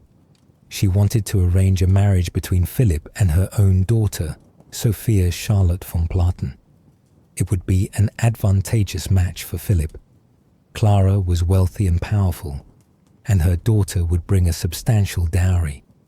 Marriage into the Platen family would secure Philip's position at the Hanoverian court and resolve his financial difficulties. But Philip refused. The reasons for his refusal have been debated by historians. Perhaps he was genuinely in love with Sophia Dorothea and could not bring himself to marry another woman. Perhaps he resented Clara's presumption or her attempts to control him. Perhaps he simply did not want to marry Sophia Charlotte, who by all accounts was not particularly appealing. Whatever his reasons, the refusal was a catastrophic error in judgment. Clara Elisabeth von Platen was not a woman to be scorned. She had spent years cultivating her position as the elector's mistress, using that position to advance her family's interests and her own power. To have her daughter rejected by a younger son of a noble family, a man with no significant wealth or prospects beyond what Clara herself could provide, was humiliating and infuriating. Clara decided that Philip Christoph von Königsmarck had insulted her for the last time. Clara went to Elector Ernest Augustus and revealed everything she knew about the affair between Philip and Sophia Dorothea, whether she had actual evidence, intercepted letters, eyewitness testimony from servants she controlled, or whether she simply made credible accusations based on court gossip. The result was the same. The elector now had official knowledge of the scandal. He could no longer ignore it or pretend it was merely rumor. He had to act. But what action should be taken? The elector and his son, Georg Ludwig, were in a difficult position. On one hand, they had a genuine scandal. The electoral princess was apparently conducting an affair with one of the elector's own officers. On the other hand, any public acknowledgement of this affair would damage the reputation of the electoral family. It would provide ammunition to their political enemies. It would raise questions about the succession. It was a situation that required careful handling, or it required a different kind of solution altogether. On the evening of July 1st, 1694, Philip Christoph von Königsmarck received a message. The details are murky. Different accounts provide different specifics, but the message apparently asked him to come to the Schloss, the electoral palace, for a meeting. Some versions suggest the message was from Sophia Dorothea herself, asking him to come for one last meeting before his departure to Saxony. Other versions suggest the message was forged, a trap set by Philip's enemies to lure him to the palace. Whatever the truth, Philip came to the Schloss that evening. He was seen entering the building. Multiple witnesses later testified to seeing him in the corridors and courtyards of the palace. He apparently met with Sophia Dorothea in her apartments. They spoke. About what? History does not record, though we can imagine it was a farewell, a desperate discussion of impossible plans, a final expression of love before separation. And then, sometime in the early morning hours of July 2nd, 1694, Count Philip Christoph von Königsmarck vanished. He was never seen again. The mystery of what exactly happened to Count Philip Christoph von Königsmarck on that fateful night has haunted historians for more than 3 centuries. The official records from the time are suspiciously silent on the subject. There was no announcement of an arrest, no trial, no public acknowledgement that anything had happened at all. Philip Christoph von Königsmarck simply ceased to exist, as if he had been erased from reality itself.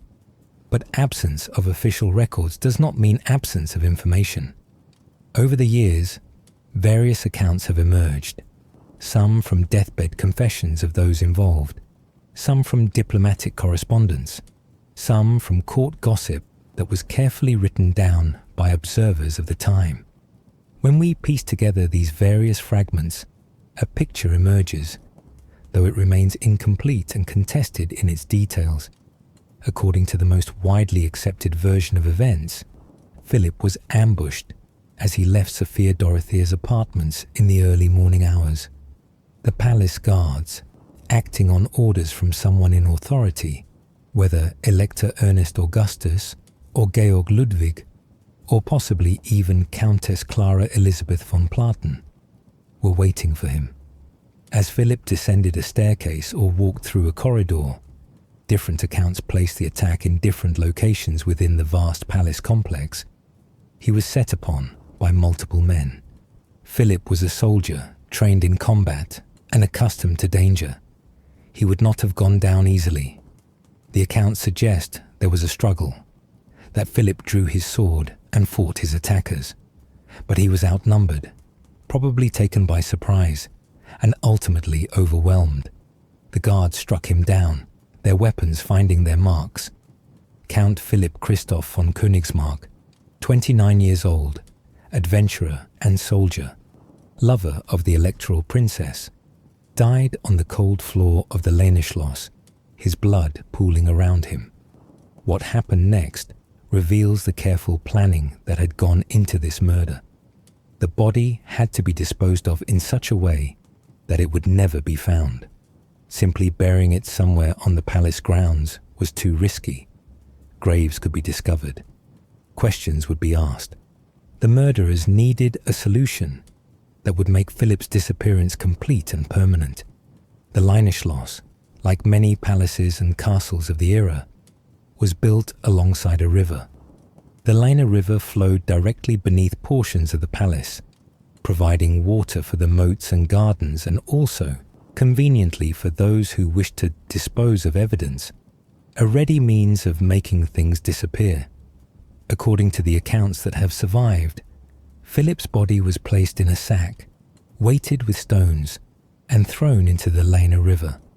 The current carried it away from the palace, and the weight ensured it sank to the river bottom. Hidden in the murky depths, the scene of the murder had to be cleaned.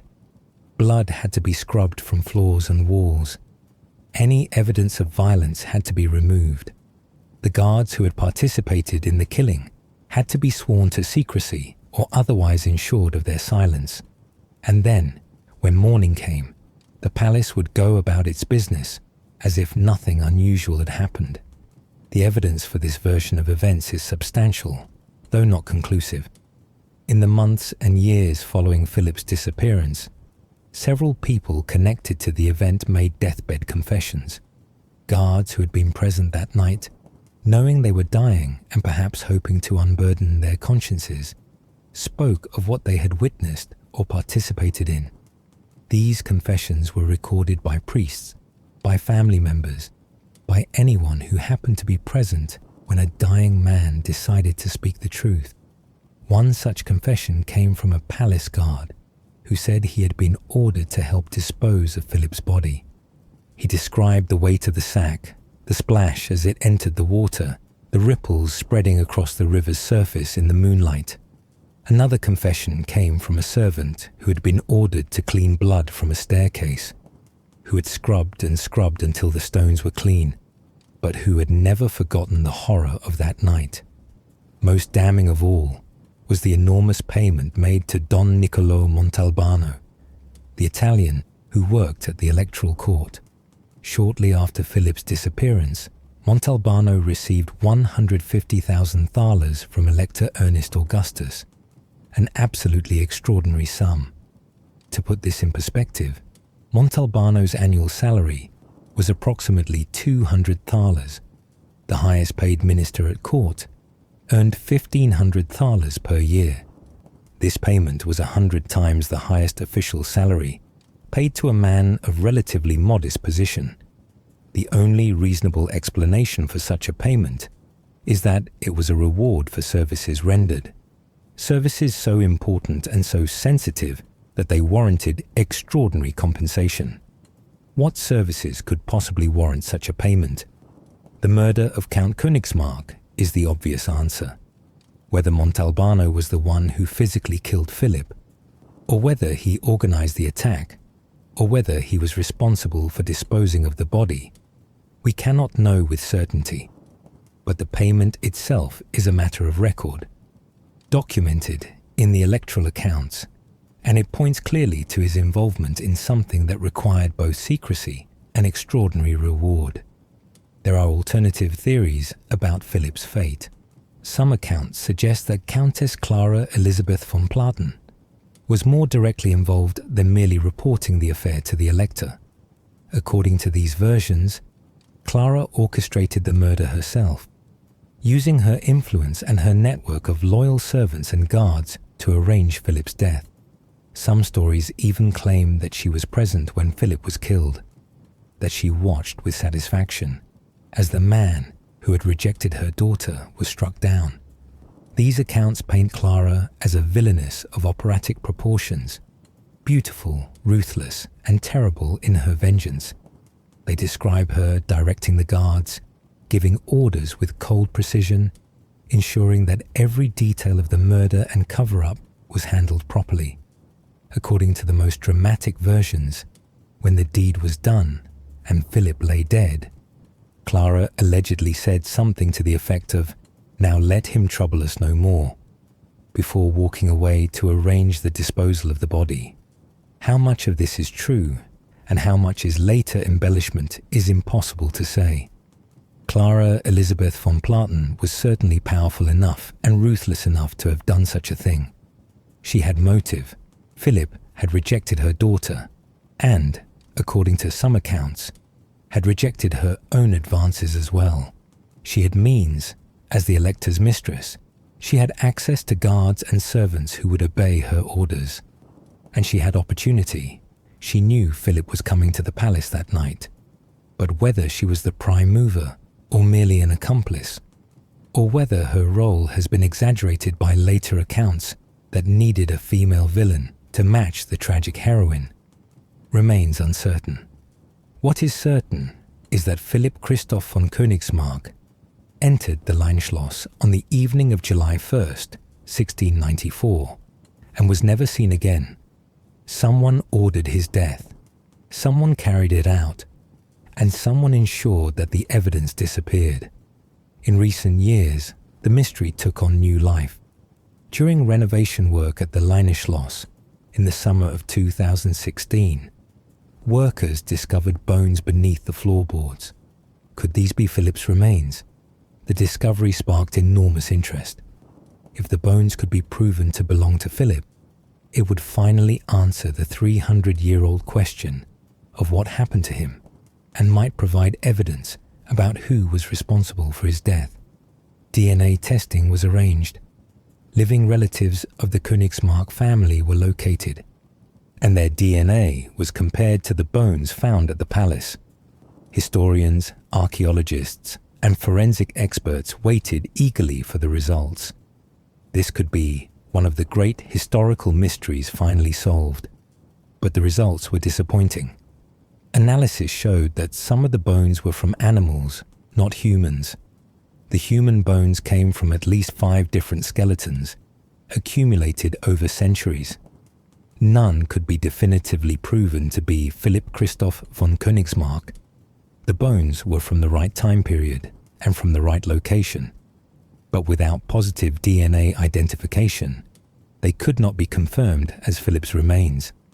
The mystery, for now, remains unsolved.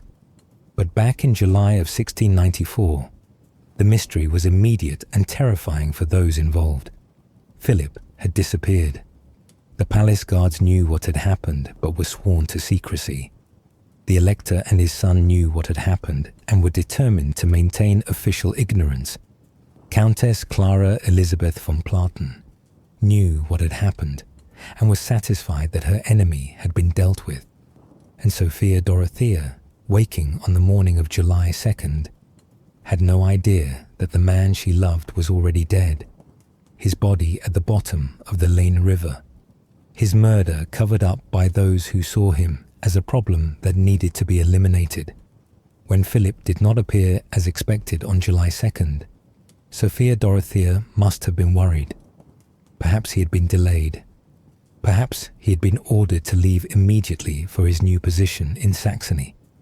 Perhaps he was ill. There could be many innocent explanations for his absence. But as the hours passed, and there was no word, no message, worry must have turned to fear. By the evening of July 2nd, Sophia Dorothea was placed under what was officially called suicide watch.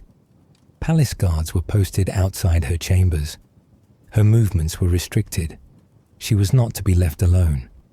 The official explanation was concern for her safety. The court had noticed that the electoral princess seemed distraught, and there was worry that she might harm herself. But the real purpose was obvious to Sophia Dorothea and to her attendants. She was a prisoner in all but name. Sophia Dorothea must have realized then that something terrible had happened. Philip would not simply abandon her without word. He would not leave without at least sending a message if he could. His complete silence, combined with her sudden confinement, could only mean that he had been caught, or arrested, or worse. The fear that must have gripped her heart is almost unimaginable. What had they done to Philip? What would they do to her? What would become of her children? On July 3rd, Georg Ludwig came to his wife's chambers with an offer presented as an ultimatum. He would give her one last chance to avoid public scandal and punishment. She would swear fidelity to him. She would resume her wifely duties, both in court and in the bedroom. She would never speak of Philip Christoph von Königsmarck again. If she agreed to these terms, the matter would be considered closed.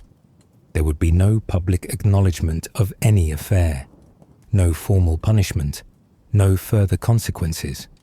It was, in its way, a generous offer by the standards of the time. Women caught in adultery, particularly royal women, could be executed. Even if execution was not the penalty, public disgrace, imprisonment, or being forced into a convent were all common punishments. Georg Ludwig was offering Sophia Dorothea a way out, a chance to return to her previous life, such as it was. But Sophia Dorothea refused. After years of humiliation, after finding and losing love, after the probable murder of the man she loved, she could not bring herself to return to a marriage that had been unbearable even before Philip had come into her life. She could not go back to sharing a bed with a man who had treated her with nothing but contempt, who had physically attacked her, who had possibly just ordered the death of her lover. Her refusal must have been both brave and foolish. Brave because she was standing up for herself, refusing to accept a life of misery just to avoid punishment. Foolish because she had no power, no leverage, no way to enforce her will against the combined weight of the electoral family. But Sophia Dorothea, who had been obedient and dutiful for so many years, who had done everything asked of her, had reached a breaking point. She would not, could not go back. When Georg Ludwig's offer was refused, Sophia Dorothea asked for only one thing. She wanted to go home to her parents in Celle. She wanted to leave Hanover, leave this palace of misery and death, and return to the place where she had been happy as a child. If she could not be with Philip, if she could not have the life she wanted, at least she could be away from Georg Ludwig and his cruel mother, away from the scene of so much unhappiness. But that option was not available to her either. What Sophia Dorothea did not yet know was that her fate was already being decided in negotiations between her former father-in-law, Elector Ernest Augustus, and her own father, Duke George William. The two men were working out the terms of Sophia Dorothea's future, and those terms did not include her living freely with her parents at Celle. On July the 17th, 1694, just 15 days after Philip's disappearance and murder, Sophia Dorothea was removed from the Leineschloss in Hanover. She was told she was being taken to Alden House, a castle in her father's territory of Celle. The official story, carefully crafted to avoid scandal, was that Sophia Dorothea had requested this move, that she needed time away from Hanover to think about her marriage and her future. Perhaps Sophia Dorothea even believed initially that this was temporary, that she was being given time and space to reconsider her refusal to return to her husband. Alden House was located on the Lüneburg Heath, about 50 miles from Hanover and about 30 miles from Celle itself. It was a stately residence, appropriate for someone of Sophia Dorothea's rank. Set in relatively remote countryside, the house was built in a half-timbered style typical of the region, with multiple wings and courtyards. It was surrounded by gardens and had pleasant views of the heath. Under other circumstances, it might have been a lovely place for a summer retreat. But Alden House was not to be a summer retreat for Sophia Dorothea. It was to be her prison for the rest of her life, though she did not yet know it. When Sophia Dorothea arrived at Alden, she was installed in the north wing of the house, a 2-story half-timbered building that would become her world. A guard unit of 40 soldiers was assigned to Alden, with 5 to 10 always on active duty. These soldiers were there ostensibly to protect the electoral princess, but their real purpose was to ensure she could not leave. The house was now a prison, and Sophia Dorothea was its only prisoner. Her household staff was carefully selected for their loyalty to Hanover rather than to her. She was given 2 ladies-in-waiting, several chambermaids, and the necessary kitchen and household staff to maintain a residence appropriate to her status. But all of these people had been chosen because they could be trusted to watch her, to report on her activities, and to ensure she did not attempt to escape or to communicate with anyone who was not approved. The Seigneur de la Fortière was appointed as Sophia Dorothea's primary jailer, though of course he was not called that. His official title made him sound like an administrator or steward, but his real job was to control every aspect of Sophia Dorothea's life. He read all her incoming mail before giving it to her. He read all her outgoing letters before they were sent. Indeed, she could send no letter that he did not approve. He walked with her when she was permitted to go into the gardens. He was always watching, always present, a constant reminder that she was not free. During these first weeks at Alden, divorce proceedings were initiated. Sophia Dorothea was moved briefly to Lauenau Castle for these proceedings, placed under house arrest in a more secure location while lawyers and church officials worked out the legal details. She was given additional opportunities to reconsider, to agree to return to her husband, and avoid the scandal and consequences of divorce. But each time, she refused. Her statement during these proceedings has been preserved. We still adhere to our oft-repeated resolution never to cohabit matrimonially with our consort, and we desire nothing so much as that separation of marriage requested by our husband may take place. It was a clear an unequivocal refusal. Sophia Dorothea would not go back. She would rather face whatever punishment was coming than return to Georg Ludwig's bed. The court proceedings moved forward. On December 28, 1694, 6 months after Philip's murder, the dissolution of the marriage was formally pronounced. A tribunal of judges and Lutheran church officials declared that the marriage between Georg Ludwig and Sophia Dorothea was ended. The grounds given were malicious desertion, Sophia Dorothea's refusal to live with her husband. There was no mention of adultery in the official decree, no mention of Count Königsmarck, no mention of the real reasons for the breakdown of the marriage. The fiction was maintained that this was simply a case of a wife who unreasonably refused to fulfill her marital duties.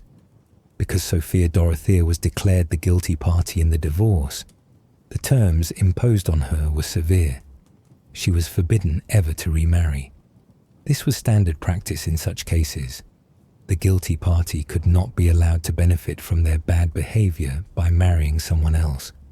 But for Sophia Dorothea, who was only 28 years old, this meant she would spend the rest of her life alone, with no possibility of ever finding love or companionship again. More devastating still, she was forbidden ever to see her children again. Georg August, now 11 years old, and Sophia Dorothea the younger, now 7 years old, would be raised entirely by their Hanoverian relatives. Their mother would become a non-person to them, her name not to be spoken in their presence, her existence erased from their daily lives. They would grow up without her, and she would never see them grow up. Her title of Electoral Princess was stripped from her. Churches throughout Hanover were instructed never to mention her name in their prayers again. Her name was removed from all official documents. It was as if she had never existed, as if the marriage had never taken place. Only the 2 children remained as evidence that Sophia Dorothea had ever been the Electoral Princess of Hanover. Georg Ludwig confiscated all the assets she had brought to the marriage, her enormous dowry, her properties, everything that had been hers. In compensation, he agreed to pay for her maintenance at Ahlden. She would receive 8,000 thalers initially for herself and her household. A sum later increased to 28,000 thalers per year. This was a substantial amount, enough to live comfortably and maintain a household appropriate to her status, but it was paid at Georg Ludwig's pleasure, and she had no independent means, no property of her own, no way to leave even if she had been allowed to. And crucially, Sophia Dorothea was told very little about these arrangements initially. When she said goodbye to her children after the divorce was pronounced, she did not know it was the last time she would ever see them. She thought perhaps she would be allowed visits, that surely they would not be so cruel as to separate a mother from her children permanently. When she was returned to Ahlden after the divorce proceedings, she believed it was temporary, that eventually some other arrangement would be made. It took weeks, perhaps months, for the full reality of her situation to become clear to her. She was not in temporary seclusion. She was not awaiting a decision about her future. She was a prisoner, and the prison was Ahlden House, and the sentence was for the rest of her natural life. There would be no appeal, no reprieve, no mercy. She had been 28 years old when the divorce was pronounced. She would die at Ahlden 32 years later, never having left, never having seen her children again, never having known freedom again. Ahlden House, where Sophia Dorothea would spend the next 3 decades of her life, was not a dungeon in the traditional sense. It was not a dark cell with stone walls and iron bars. It was a residence appropriate to her status as a duchess, for she was given the title Duchess of Ahlden to replace the Electoral Princess title that had been stripped from her. The rooms were well furnished with carved furniture, tapestries, and all the comforts appropriate to an aristocratic household. There were windows with views of the gardens and the heath beyond. There were fireplaces to warm the rooms in winter, servants to attend to her needs, and food prepared by skilled cooks. But make no mistake, Alden House was a prison, and Sophia Dorothea was its prisoner. The 40 soldiers who guarded the estate were not there for her protection, but to ensure she could not leave. The 5 to 10 soldiers always on active duty patrolled the grounds, watched the entrances, and made certain that no one came or went without proper authorization. At night, guards kept watch, their footsteps echoing on the gravel paths as they made their rounds. During the day, guards stood at strategic points, observing everything. The restrictions on Sophia Dorothea's movements were severe, especially at first. Initially, she was allowed to walk unaccompanied only within the mansion's courtyard, a small, enclosed space where the guards could easily watch her from the surrounding buildings. The courtyard was perhaps 50 feet on each side, paved with cobblestones, with a small fountain at its center. Sophia Dorothea would walk around and around this confined space, her footsteps tracing the same pattern day after day, going nowhere. Later, after months of this confinement, the restrictions eased slightly. She was permitted to walk in the gardens, though always under guard. The Seigneur de la Fortière or another designated official would accompany her, walking several paces behind, a constant reminder of her captivity. The gardens at Alden were pleasant enough, formal flower beds, gravel paths, trees for shade, benches where she could sit and rest. But Sophia Dorothea could not walk in them freely. Every step was watched. Every moment was supervised. After 2 years of imprisonment, the restrictions eased a bit more. Sophia Dorothea was allowed to take supervised trips outside the castle walls, but only within a radius of 2 kilometers, and always with guards accompanying her.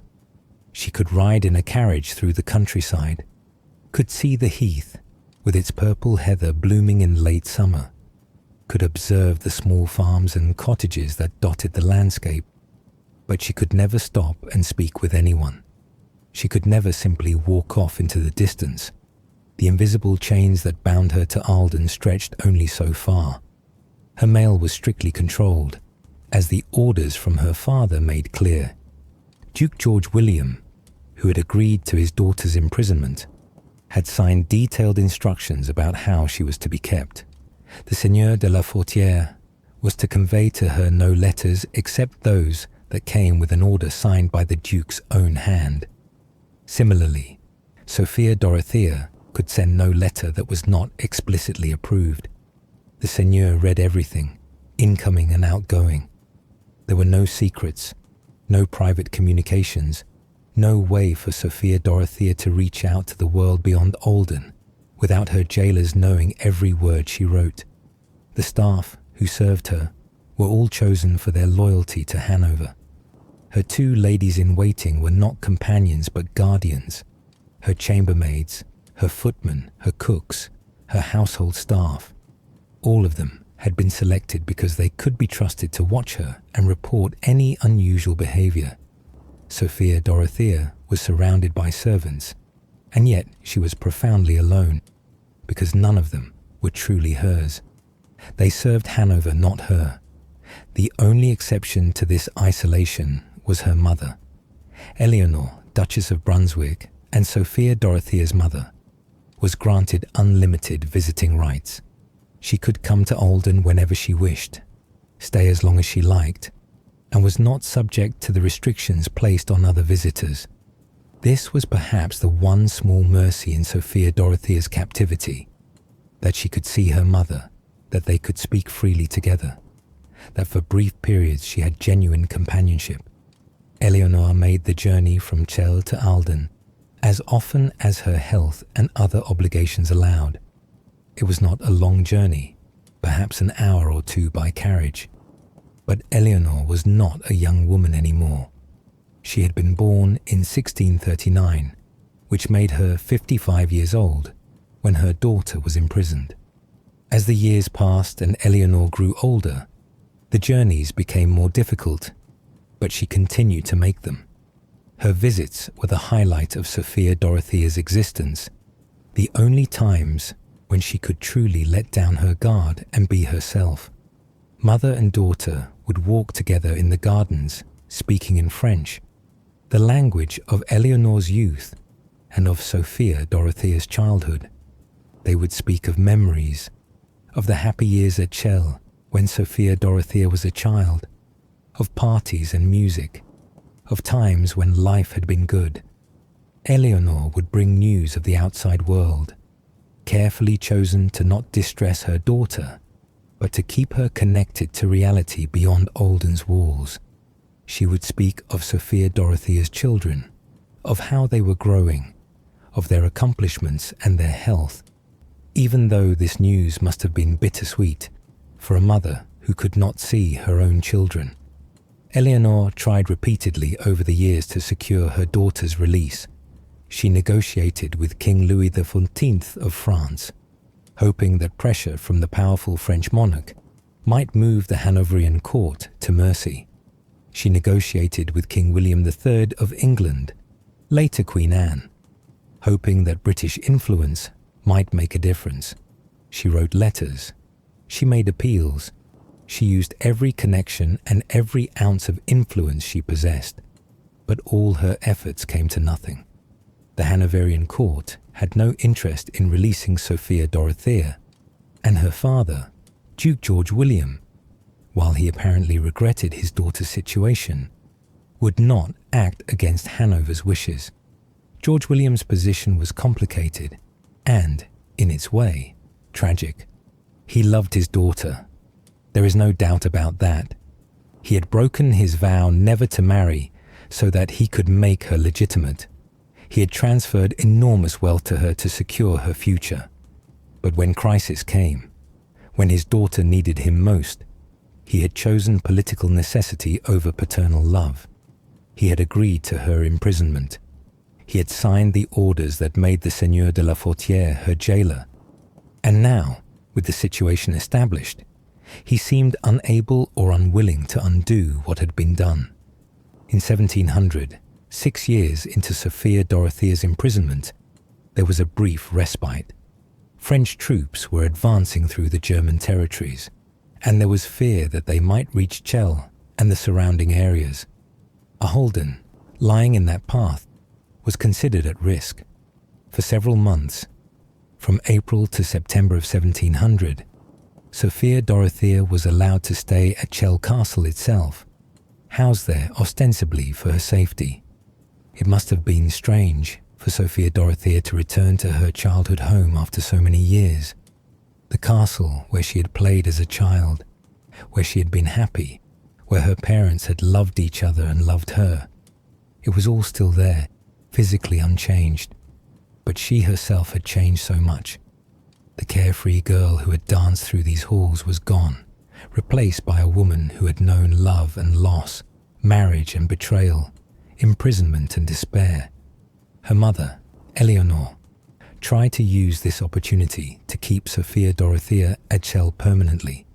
She claimed ill health, argued that moving Sophia Dorothea back to Olden would be dangerous given the military situation, did everything she could think of to delay or prevent the return to imprisonment.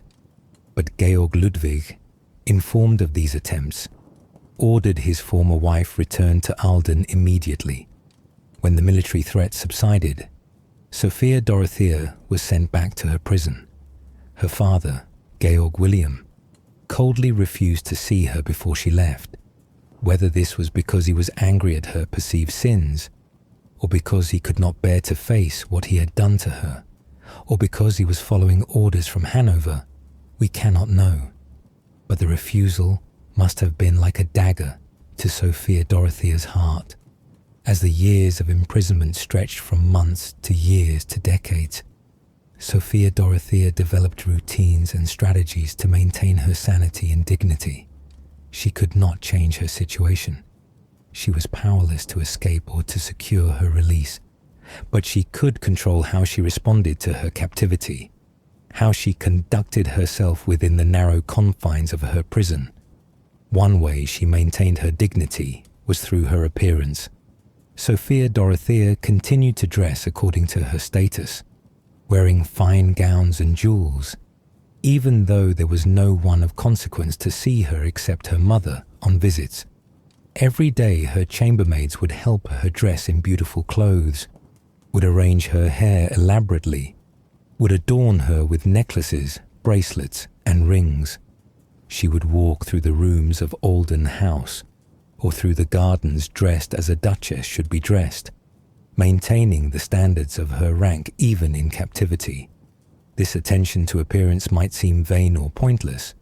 Why dress so elaborately when no one was there to appreciate it? But for Sophia Dorothea, it was an act of defiance and self-respect. She was telling herself, and anyone who observed her, that she was still Princess Sophia Dorothea, Duchess of Alden, a woman of status and importance. Imprisonment might take away her freedom, but it would not take away her identity or her self-respect. Another way Sophia Dorothea maintained purpose was through the administrative duties she was given. As Duchess of Alden, she was granted the right to administer the territory of Alden itself, the small district surrounding the castle. This meant she made decisions about local governance, about the resolution of minor disputes, about the allocation of resources within the territory. It was not much. Alden was a small, relatively unimportant area, but it gave her something to do, some sense of purpose beyond simply existing. And remarkably, Sophia Dorothea proved to be a capable and generous administrator. The people of Alden, who might have been expected to view her with suspicion or disdain given the scandal that surrounded her, came to appreciate her judicious and kind governance.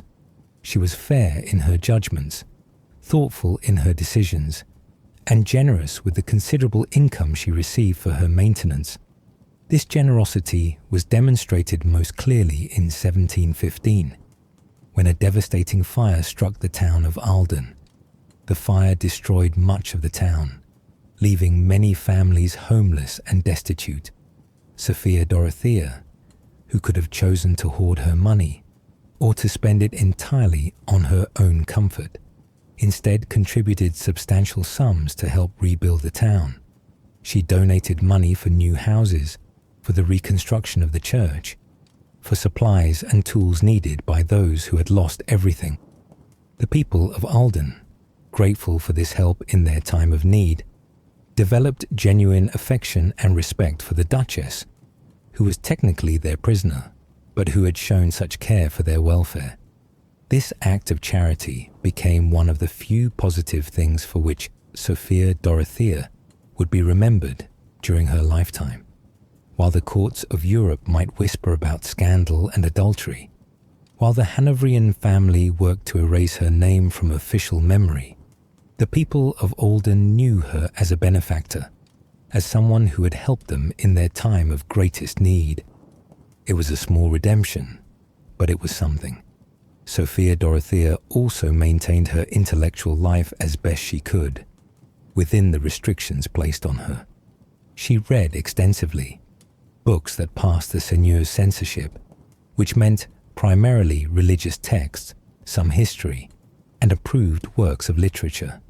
She continued to play the harpsichord, filling the rooms of Alden House with music, perhaps remembering the days when she had played duets with Philip, or when she had performed for admiring courtiers at Celle. Music became a refuge, a way to express emotions that could not be spoken aloud. She wrote letters, or tried to. Every letter had to be approved by the seigneur, so she could not express her true feelings, could not speak of her unhappiness or her longing for freedom. The letters that survive from her years at Alden are carefully worded, formal, appropriate. They speak of mundane matters, of health and weather, of gratitude for considerations shown. Only occasionally, in the careful phrasing, can we detect hints of the despair beneath the proper words. In 1698, 4 years into her imprisonment, Sophia Dorothea made an attempt to reach out to her former husband. Elector Ernest Augustus had died, and Georg Ludwig was now the Elector of Hanover in his own right. Perhaps, Sophia Dorothea thought, without his father's influence, Georg Ludwig might soften. Perhaps he might show some mercy, might allow her some contact with her children, if nothing else. She wrote a letter of condolence that was also a plea. The letter has been preserved, and it is heartbreaking in its humility and its desperate hope.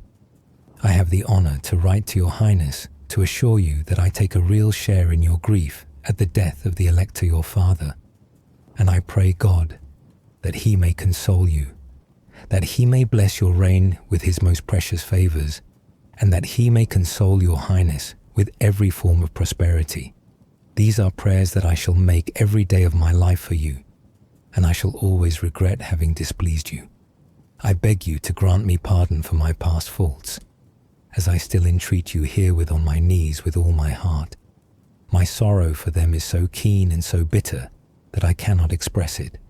The sincerity of my repentance should obtain pardon from your Highness, and if to crown your favor you would permit me to see and embrace our children, my gratitude for such longed-for favors would be infinite, as I desire nothing so earnestly as this, and I should be content to die afterwards.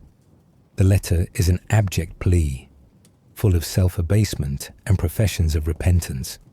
Sophia Dorothea begs on her knees, figuratively if not literally, for forgiveness and for the one thing she wants most, to see her children. She says she would be content to die if only she could embrace them once more. It is the cry of a mother who has been separated from her children for 4 years, who knows they are growing up without her, who longs desperately for even a brief moment with them. Georg Ludwig never replied. There is no record of any response, no acknowledgement that he even received the letter. Sophia Dorothea's plea, so carefully worded, so humble, so desperate, was met with silence. She also wrote to her former mother-in-law, the Electress Sophia, in a similar vein. I desire nothing more than to kiss your Highness's hands before I die. This too went unanswered. The Electress Sophia, who had never liked Sophia Dorothea, who had viewed her as frivolous and unsuitable, saw no reason to show mercy now. In the Electress's view, Sophia Dorothea had brought her troubles upon herself through her inappropriate behavior. She deserved her punishment, and should accept it with the grace and acceptance of duty that the Electress valued so highly. Perhaps the cruelest aspect of Sophia Dorothea's imprisonment was the separation from her children. When the divorce was pronounced in December of 1694, little Georg August was 11 years old, and his sister Sophia Dorothea was 7. They were old enough to know their mother, to love her, to remember her, and then, suddenly, she was gone from their lives. The children were told that their mother had done something wrong, that she had displeased their father and grandmother, and that they were not to see her or speak of her. Georg August and young Sophia Dorothea were raised from that point forward by their grandmother, the formidable Electress Sophia, who had strong ideas about how royal children should be brought up. They were taught that duty came before personal feeling, that political necessity outweighed personal desire, and that their mother's name was not to be mentioned. For Georg August, this separation was profoundly traumatic. He had been 11 when his mother disappeared from his life, old enough to remember her love and affection, old enough to understand that she had been taken from him, old enough to resent his father for making it happen. There are accounts, though their accuracy is debated, that as a young man, Georg August attempted to visit his mother at Alden, even going so far as to try to break into the castle to see her. Whether these stories are true or romantic embellishment, they speak to a desire, a longing for the mother who had been stolen from him. The Electress Sophia, observing her grandson's lingering attachment to his mother, worked hard to redirect those feelings. She would speak to Georg August about his duty as the future elector, about the importance of putting political considerations before personal emotions. She taught him that while one might love someone, that love could not be allowed to interfere with duty. It was a hard lesson, but Georg August learned it, at least outwardly. He grew into a young man who understood the rules of the world he inhabited, even if he did not always like them. In 1705, when Georg August was 22, he married Princess Caroline of Ansbach. The marriage had been arranged, as royal marriages always were, but remarkably, it turned into a genuine love match. Georg August and Caroline developed a deep affection for each other, a partnership built on mutual respect and genuine care. Their marriage would produce 8 children, and by all accounts, they were devoted to each other throughout their lives.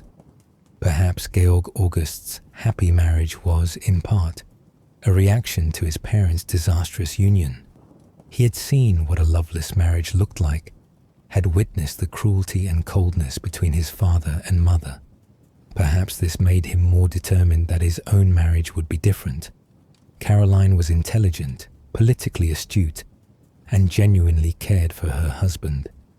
Georg August valued her opinion, consulted her on important matters, and treated her with the respect and affection his father had never shown his mother. But Georg August's love for his wife and his rejection of his father's marital model did not translate into open support for his imprisoned mother. He could not speak of her without risking his father's wrath. He could not visit her without creating a major scandal. He was trapped between his love for his mother and his position as the electoral prince, heir to Hanover and potentially to Great Britain. In the end, duty won, as it so often did. Georg August maintained the official silence about his mother, even though privately he may have grieved for her.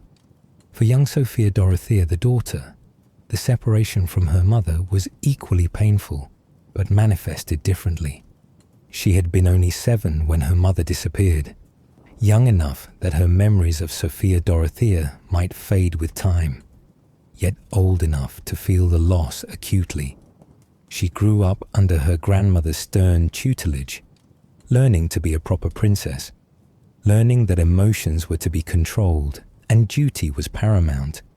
In 1706, when she was 19 years old, the younger Sophia Dorothea was married to Crown Prince Friedrich Wilhelm of Prussia, who would later become King Friedrich Wilhelm II. The marriage negotiations had been carefully conducted, and the match was considered excellent for the Hanoverian family. Sophia Dorothea would become queen in Prussia when her husband ascended the throne, giving the House of Hanover important connections to one of the rising powers of the German states.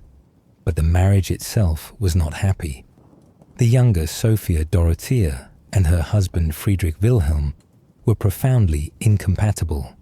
She loved art, literature, music, fashion, and intellectual conversation. He was a military man through and through, obsessed with his army, with parades and drills, with frugality and plainness. He had no patience for what he saw as frivolous pursuits, and he viewed his wife's interests with contempt. The Electress Sophia of Hanover, Sophia Dorothea's grandmother, arranged for an elaborate trousseau to be made in Paris, wanting her granddaughter to make the best possible impression in Berlin. The clothes and jewels that arrived were magnificent, the finest that French craftsmen could create. But when Sophia Dorothea arrived in Prussia with this elaborate wardrobe, her husband was appalled at the expense and the ostentation. The tension between them was apparent from the beginning. Despite this incompatibility, Sophia Dorothea and Friedrich Wilhelm had many children together, 14 in total, though several died in infancy. Among their surviving children was Friedrich, who would grow up to become Friedrich II of Prussia, known to history as Frederick the Great, one of the most brilliant military commanders and enlightened monarchs of the 18th century. But that future glory was far in the future, as Sophia Dorothea struggled to find happiness in a difficult marriage. The younger Sophia Dorothea, Queen in Prussia, never forgot her imprisoned mother. Though she could not acknowledge her mother publicly, though she had been forced to grow up without her, she maintained contact through secret channels. Letters were exchanged, carefully hidden from both the Prussian and Hanoverian courts. These letters had to be coded, had to be smuggled by trusted servants, had to be destroyed after reading so that no evidence remained. Mother and daughter maintained this clandestine correspondence for years, a thin thread of connection across the miles and the years. In these secret letters, Sophia Dorothea the Elder would write of her life at Ahlden, carefully avoiding anything that might cause distress if the letters were intercepted. She would express her love for her daughter, her pride in her daughter's position as queen in Prussia, her interest in her grandchildren, whom she had never met and would never meet.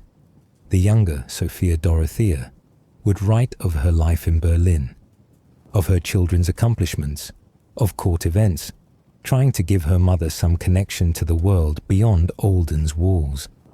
But there was one thing the younger Sophia Dorothea would not or could not do. She would not help secure her mother's release. She had power as queen in Prussia, had connections and influence, but using that influence to free her mother would have created enormous diplomatic complications. It would have angered her father, King George VI of Great Britain and Elector of Hanover. It would have put her at odds with the Hanoverian family and might have affected the position of her own children. And perhaps her husband, Friedrich Wilhelm, would not have permitted such involvement in his in-laws' affairs.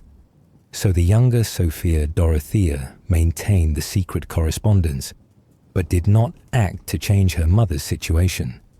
Whether this was pragmatic calculation, fear of consequences, or simply acceptance that nothing could be done, we cannot know. But it must have been a source of guilt and grief for a daughter who loved her mother, but could not or would not save her. For Sophia Dorothea the Elder, the knowledge that her children were alive and well, that they were successful and had families of their own, was both comfort and torment. She was proud of them, loved them, wanted to know everything about their lives, but she also grieved that she could not see them, could not hold her grandchildren, could not be part of their lives in any real way. She was a mother and grandmother in name only, separated by walls and rules and political necessity from the people she loved most. As the 17th century gave way to the 18th, Sophia Dorothea's personal tragedy began to intersect with larger historical forces that would have profound implications for her former husband and children, though not for her. The royal succession in England had become a matter of great concern. Queen Anne, who had ascended to the throne in 1702, had no surviving children despite having been pregnant 17 times. Her last surviving child had died in 1700, and it was clear that she would likely have no heirs. This created a succession crisis. Who would inherit the throne after Anne's death? The nearest heir by blood was Anne's half-brother, James Francis Edward Stuart, son of the deposed King James II. But James Francis Edward was Catholic, and the English Parliament was determined that the throne should pass only to Protestant heirs. The Act of Settlement, passed in 1701, formally excluded all Catholics from the succession and established that after Queen Anne, the throne would pass to the Electress Sophia of Hanover and her heirs. The Electress Sophia was the daughter of Elizabeth Stuart, who had been the daughter of King James I of England. Through this descent, Sophia was a granddaughter of the English king, and she was Protestant. The Act of Settlement made her the heir presumptive to the British throne, skipping over more than 50 people who had better claims by blood, but who were disqualified by their Catholic faith. This meant that Sophia's son, Georg Ludwig, stood to inherit not just the electorate of Hanover, but also the kingdoms of England, Scotland, and Ireland. Sophia Dorothea's children, Georg August and the younger Sophia Dorothea, were now in line for one of the most important thrones in Europe.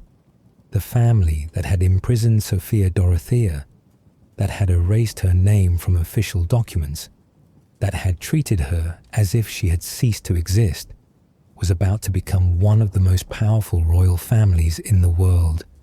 For Sophia Dorothea, watching all this from Alden, it must have been a bitter irony. Her former husband, who had treated her so cruelly, was on track to become a king. Her son, who she was forbidden to see, would likely become King of England after his father. Her daughter was already queen in Prussia. Her grandchildren, whom she would never meet, would be princes and princesses of the blood, and she would remain at Alden, a prisoner whose name could not be spoken, whose existence was an embarrassment to be hidden away. In 1705, another personal tragedy struck. Sophia Dorothea's father, Duke George William of Brunswick-Lüneburg-Celle, died. He was 80 years old and had ruled Celle for decades. On his deathbed, he reportedly expressed a wish to see his daughter one last time, to reconcile with her before he died. It was a father's last attempt to make peace with the daughter he had failed to protect, the daughter whose imprisonment he had agreed to and enabled.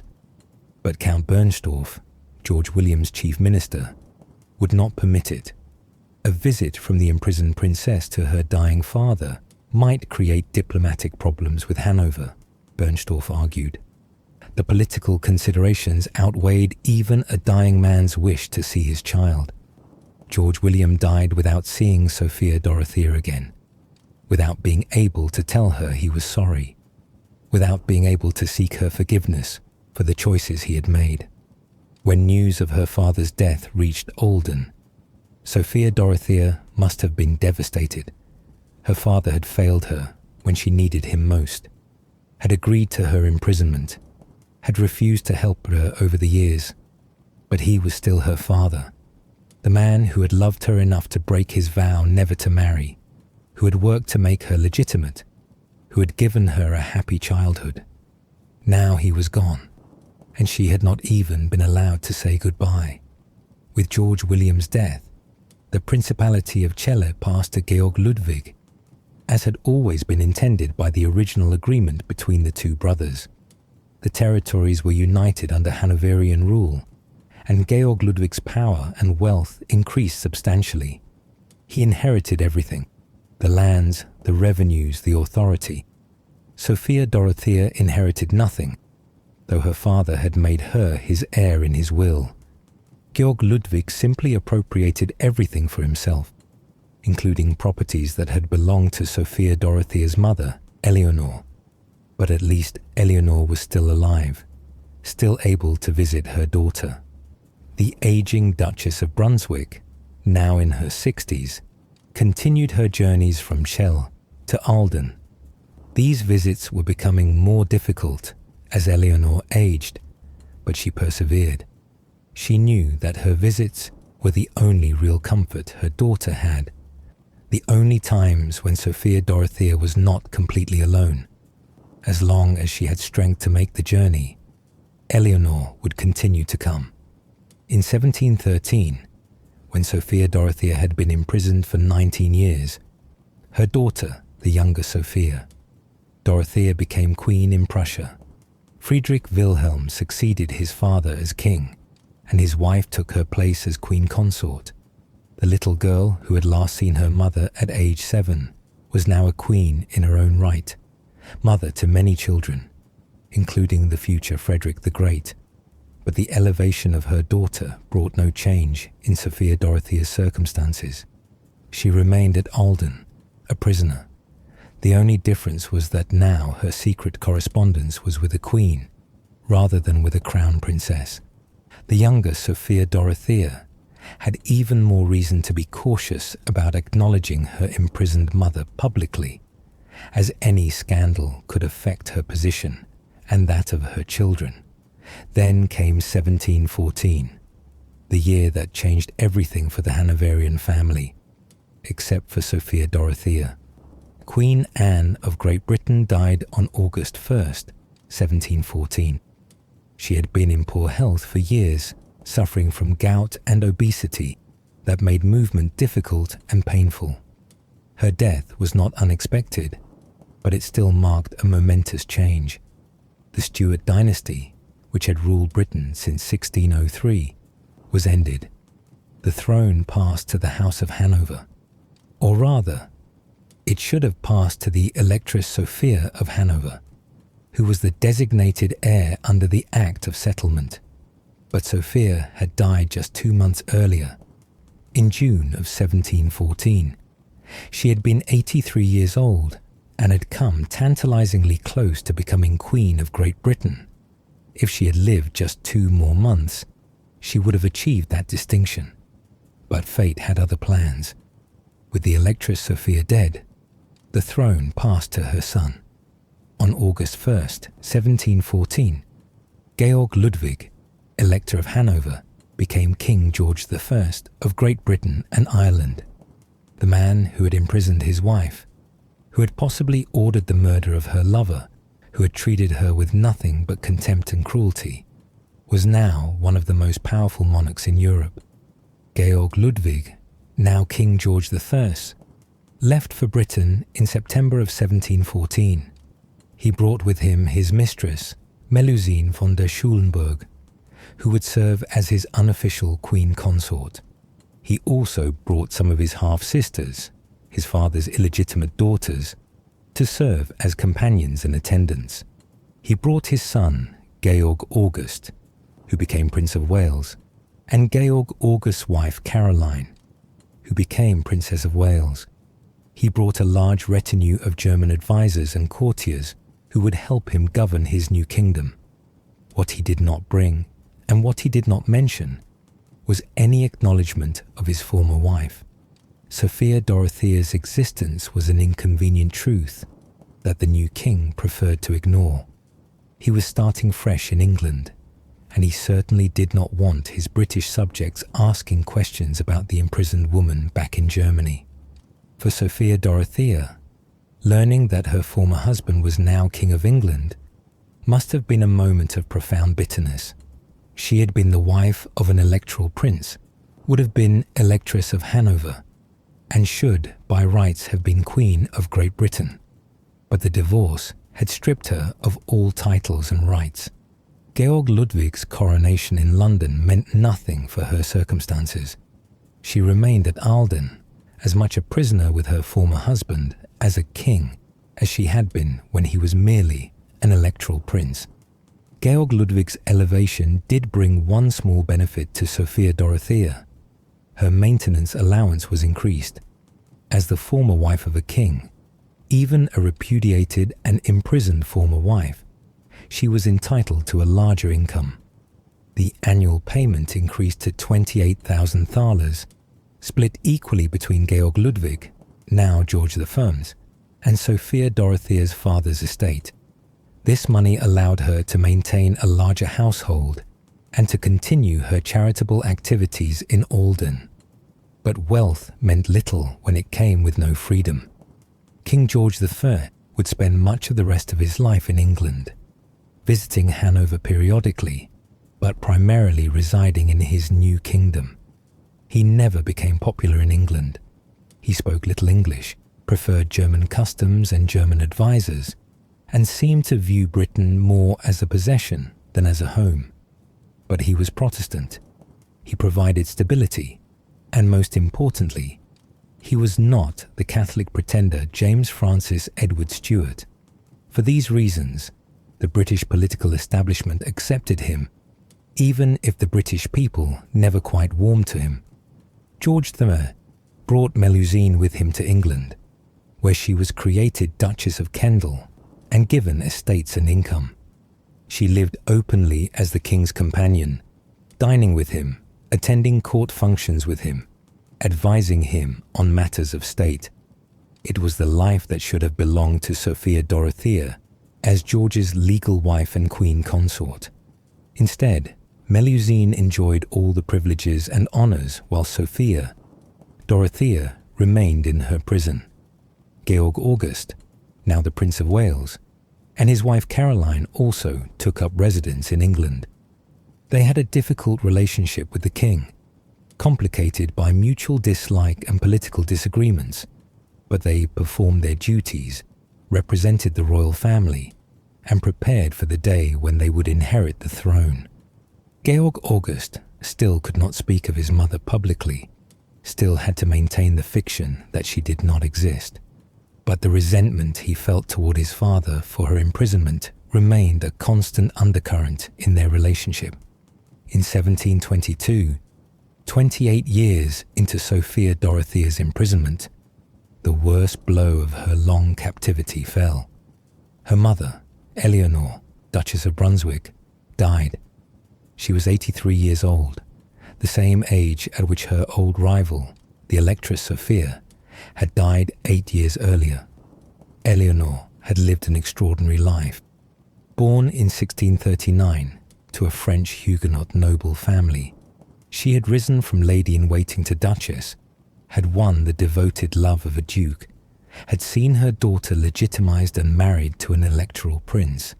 She had also lived to see her daughter divorced, imprisoned, and separated from her children for nearly 3 decades.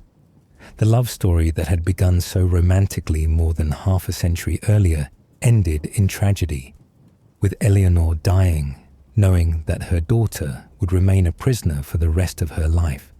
For Sophia Dorothea, her mother's death meant the loss of her last regular visitor, her last source of unconditional love, her last connection to a world where she had been valued and cherished for herself. Yes, there were still the secret letters from her daughter, but these were irregular and had to be so carefully worded to avoid discovery.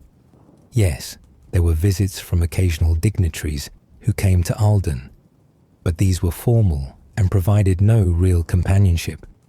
Eleanor had been the one person who loved Sophia Dorothea simply because she was her daughter, who remembered the happy child she had been, who had fought tirelessly for her release even when all efforts failed.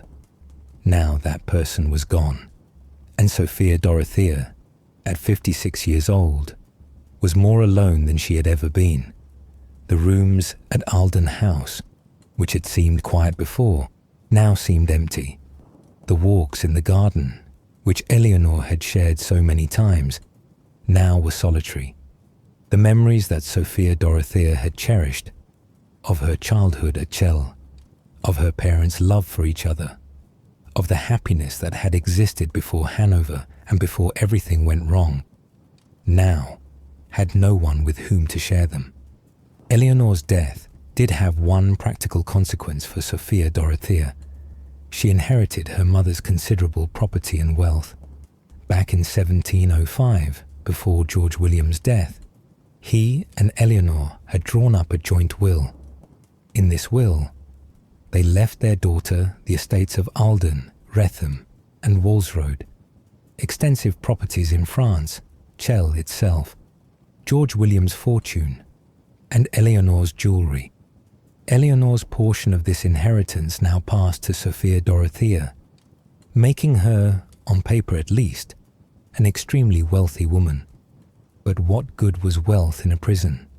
Sophia Dorothea could not leave Ahlden to visit her properties. She could not make independent decisions about their management without permission. She could not use the money to buy her freedom. The wealth sat there, managed by administrators appointed by others, generating income that she could use to maintain her household and to continue her charitable works in Ahlden, but bringing her no closer to freedom.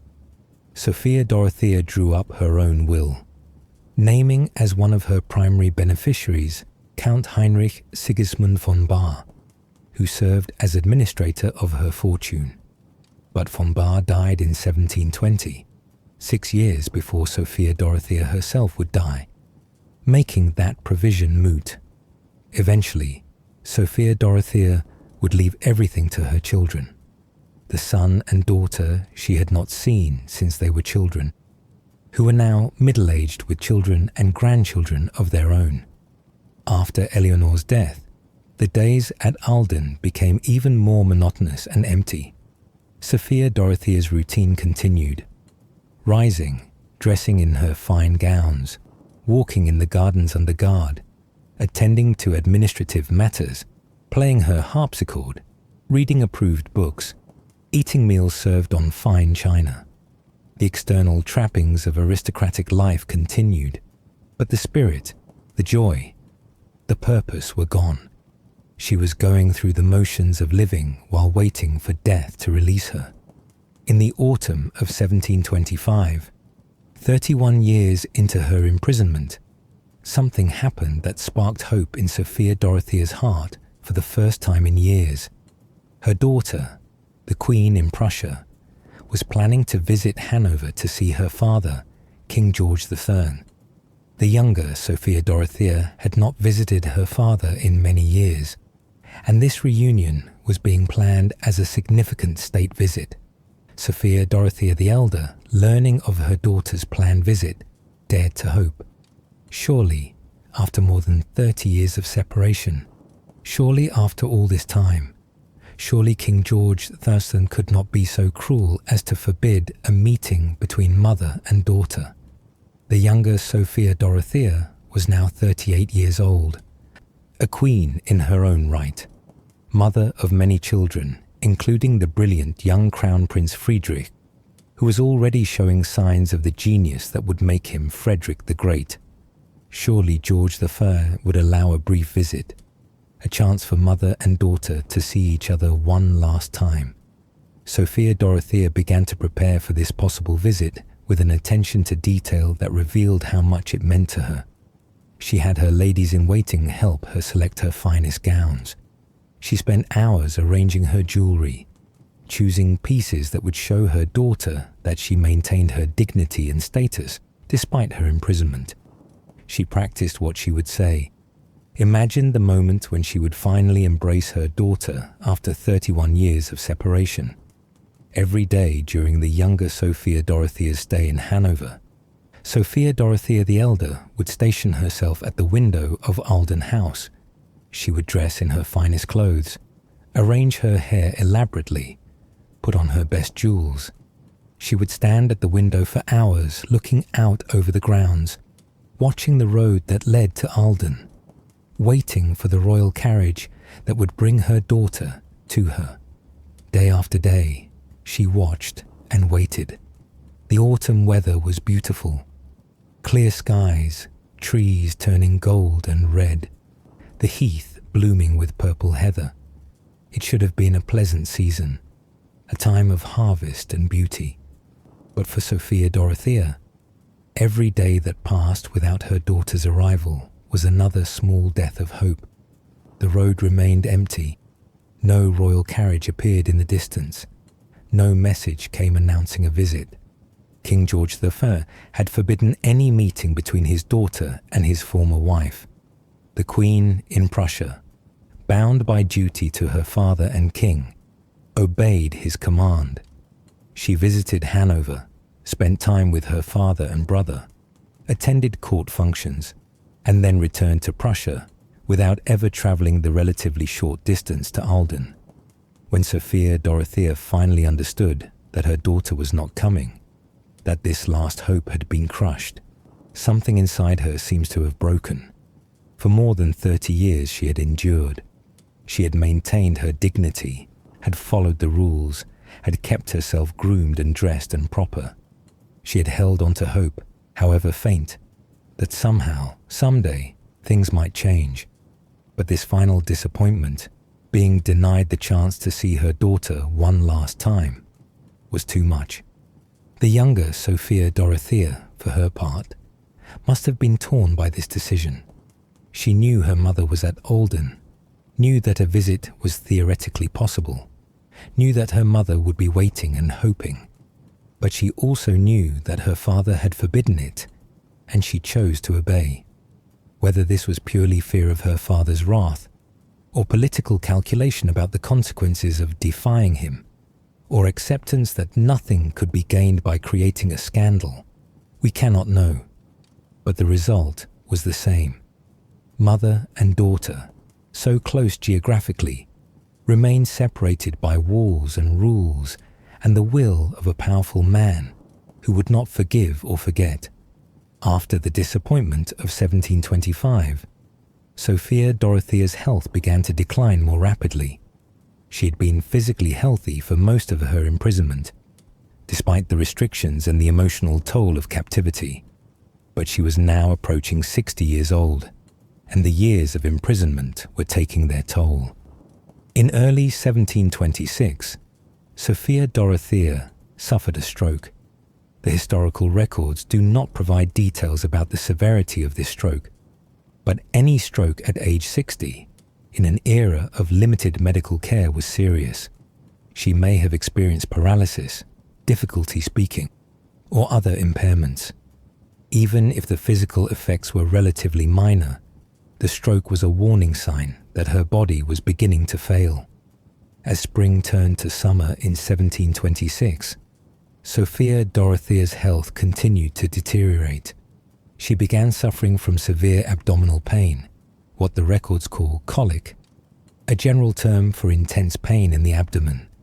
She found it difficult to eat, as the pain would worsen after meals. She grew weaker, spending more and more time in bed, unable to maintain the routines that had structured her imprisoned life. What Sophia Dorothea and her attendants did not know, could not know with the medical knowledge of the time, was that she was suffering from severe gallbladder disease. Gallstones, 60 of them, an extraordinary number, were blocking her gallbladder and liver, causing intense pain and ultimately organ failure. Each stone represented a point of obstruction, a source of inflammation and pain. Together, they were slowly killing her. Modern medicine could have treated this condition, could have removed the gallbladder, or at least managed the pain and symptoms. But in 1726, the physicians attending Sophia Dorothea had no effective treatments to offer. They could try various remedies, herbal preparations, bloodletting, poultices, but none of these would address the underlying problem. All they could do was try to make her as comfortable as possible and hope that nature would take its course. In August of 1726, Sophia Dorothea took to her bed and never left it again. The pain had become constant and unbearable. She refused food, perhaps because eating made the pain worse, perhaps because she had simply lost the will to eat. She also refused most medical treatments, perhaps recognizing their futility, perhaps simply wanting to be left in peace. As she lay dying in her bed at Olden House, Sophia Dorothea must have reflected on her life. She'd been born the beloved daughter of loving parents. She had spent a happy childhood at Celle, surrounded by affection and comfort. She had been made legitimate, had been married to a prince, had given birth to children who would become kings and queens. She had known love, however briefly and dangerously, with Count Königsmarck, and she had spent more than half her life imprisoned in this house, separated from everyone she loved, forgotten by the world, except as a scandal and an embarrassment. What were her thoughts as death approached? Did she feel regret for her affair with Philip, which had led to all this suffering? Did she still love him, still mourn him after 32 years? Did she think of her children, now middle-aged, whom she would never see again? Did she think of her mother, who had died 4 years earlier, and hope to be reunited with her in death? Did she think of the life she might have had if only circumstances had been different? One thing we know for certain: Sophia Dorothea thought of her former husband, King George III, and her thoughts were not kind. As she lay dying, she dictated a letter to be delivered to George after her death. This letter, which has become known as the Curse Letter, was her final message to the man who had imprisoned her for more than 3 decades. The exact wording of the letter has been lost to history, perhaps deliberately destroyed by those who received it, but its general content and tone are well documented. Sophia Dorothea detailed George's incessant cruelty to her throughout their marriage and during her long imprisonment. She denounced him for separating her from her children, for erasing her name from history, for condemning her to a living death at Ahlden while he lived as he pleased with his mistress. She reminded him of all the years she had spent locked away, of all the pleas for mercy he had ignored, of all the opportunities for grace and forgiveness he had rejected. And then she cursed him. She called upon divine justice to punish him for his treatment of her. She declared that he would answer for his cruelty, if not in this life, then in the next. The curse was Sophia Dorothea's final act of defiance, her last chance to speak her truth to the man who had silenced her for so long. In life, she had been powerless to change her circumstances, but in death, she would have her say, and George would hear it, whether he wanted to or not. Shortly before midnight, on November 13th, 1726, Sophia Dorothea died. She was 60 years old. She had been imprisoned at Ahlden for 32 years, 2 months, and 27 days, nearly half her life. The cause of death, determined by autopsy performed shortly afterward, was liver failure and gallbladder occlusion, due to 60 gallstones. The guards at Ahlden, receiving no immediate instructions about what to do with her body, placed her remains in a lead coffin and stored it in the castle cellar. They sent word to King George I in London, asking for burial instructions. The response when it came in January of 1727 was characteristically cold and dismissive. George ordered that Sophia Dorothea be buried without ceremony in the cemetery of Ahlden. No elaborate funeral, no public mourning, no acknowledgement that this woman had once been his wife and the mother of his children. But the weather intervened in George's plans. Heavy rains that winter had saturated the ground, making burial impossible. The cemetery at Ahlden was waterlogged, and digging a grave was not feasible. Sophia Dorothea's coffin remained in the castle cellar, covered with sand, while officials waited for the weather to improve. Weeks passed, then months. Sophia Dorothea, who had spent the last 32 years of her life unable to leave Ahlden, could not even leave it in death. While Sophia Dorothea's body lay unburied in the cellar at Ahlden, her final letter made its way to King George I in London. The letter had been entrusted to someone, perhaps one of her ladies-in-waiting, perhaps the local priest, perhaps some other person who had access to both Ahlden and the royal court. Whoever carried the letter ensured that it reached its intended recipient. We can only imagine George I's reaction when he received this letter from beyond the grave.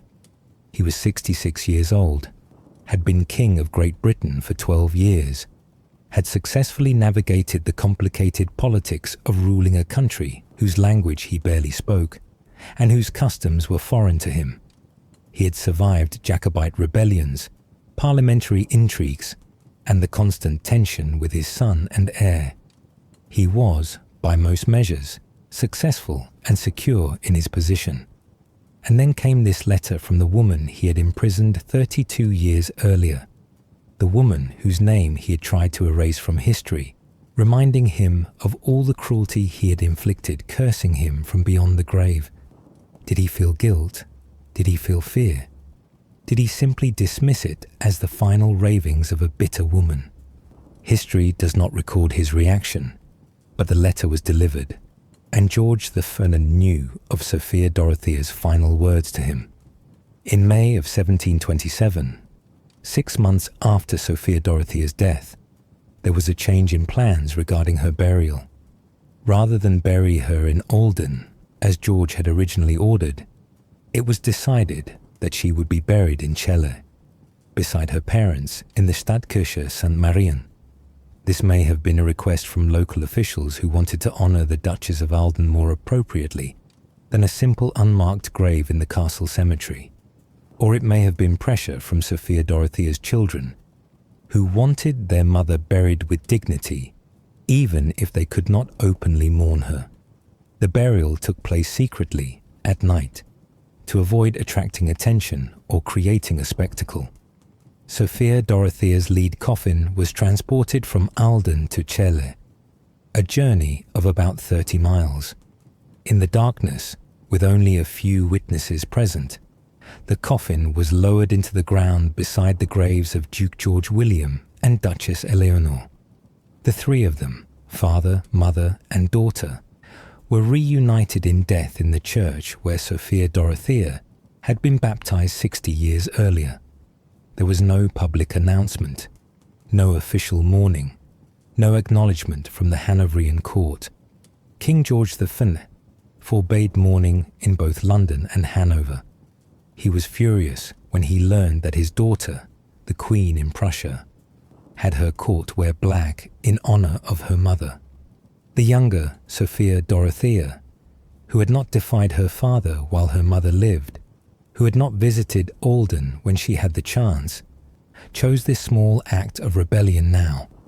She and her court wore mourning clothes for the mother who had been imprisoned for decades, the mother she had last seen when she was 7 years old. It was a small gesture, but it was significant. The Queen in Prussia was publicly acknowledging her mother, declaring through the wearing of black that Sophia Dorothea of Celle had mattered, that she had been worthy of mourning.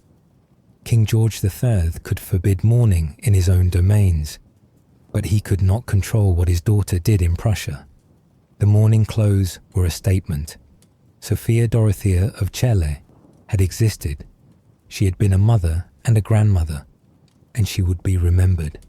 4 weeks after Sophia Dorothea was finally buried, on June 11th, 1727, King George I had died. He was in Hanover at the time, making one of his periodic visits to his German territories. He was travelling by coach when he suffered a stroke. The coach stopped at Osnabrück, where he was carried into a building, but he died soon after. He was 67 years old and had reigned as King of Great Britain for nearly 13 years. The timing of his death, coming just 1 month after receiving Sophia Dorothea's curse letter and just 4 weeks after her burial, immediately sparked speculation. Had her curse killed him? Had divine justice struck him down for his cruelty to his former wife?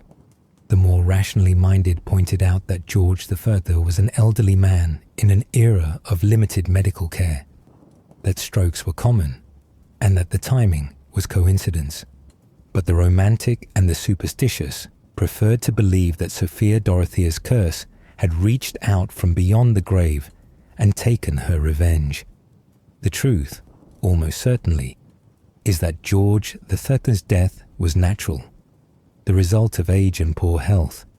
But the legend of the curse, the story of the imprisoned wife who called down divine vengeance on her cruel husband, became part of the historical narrative surrounding Sophia Dorothea.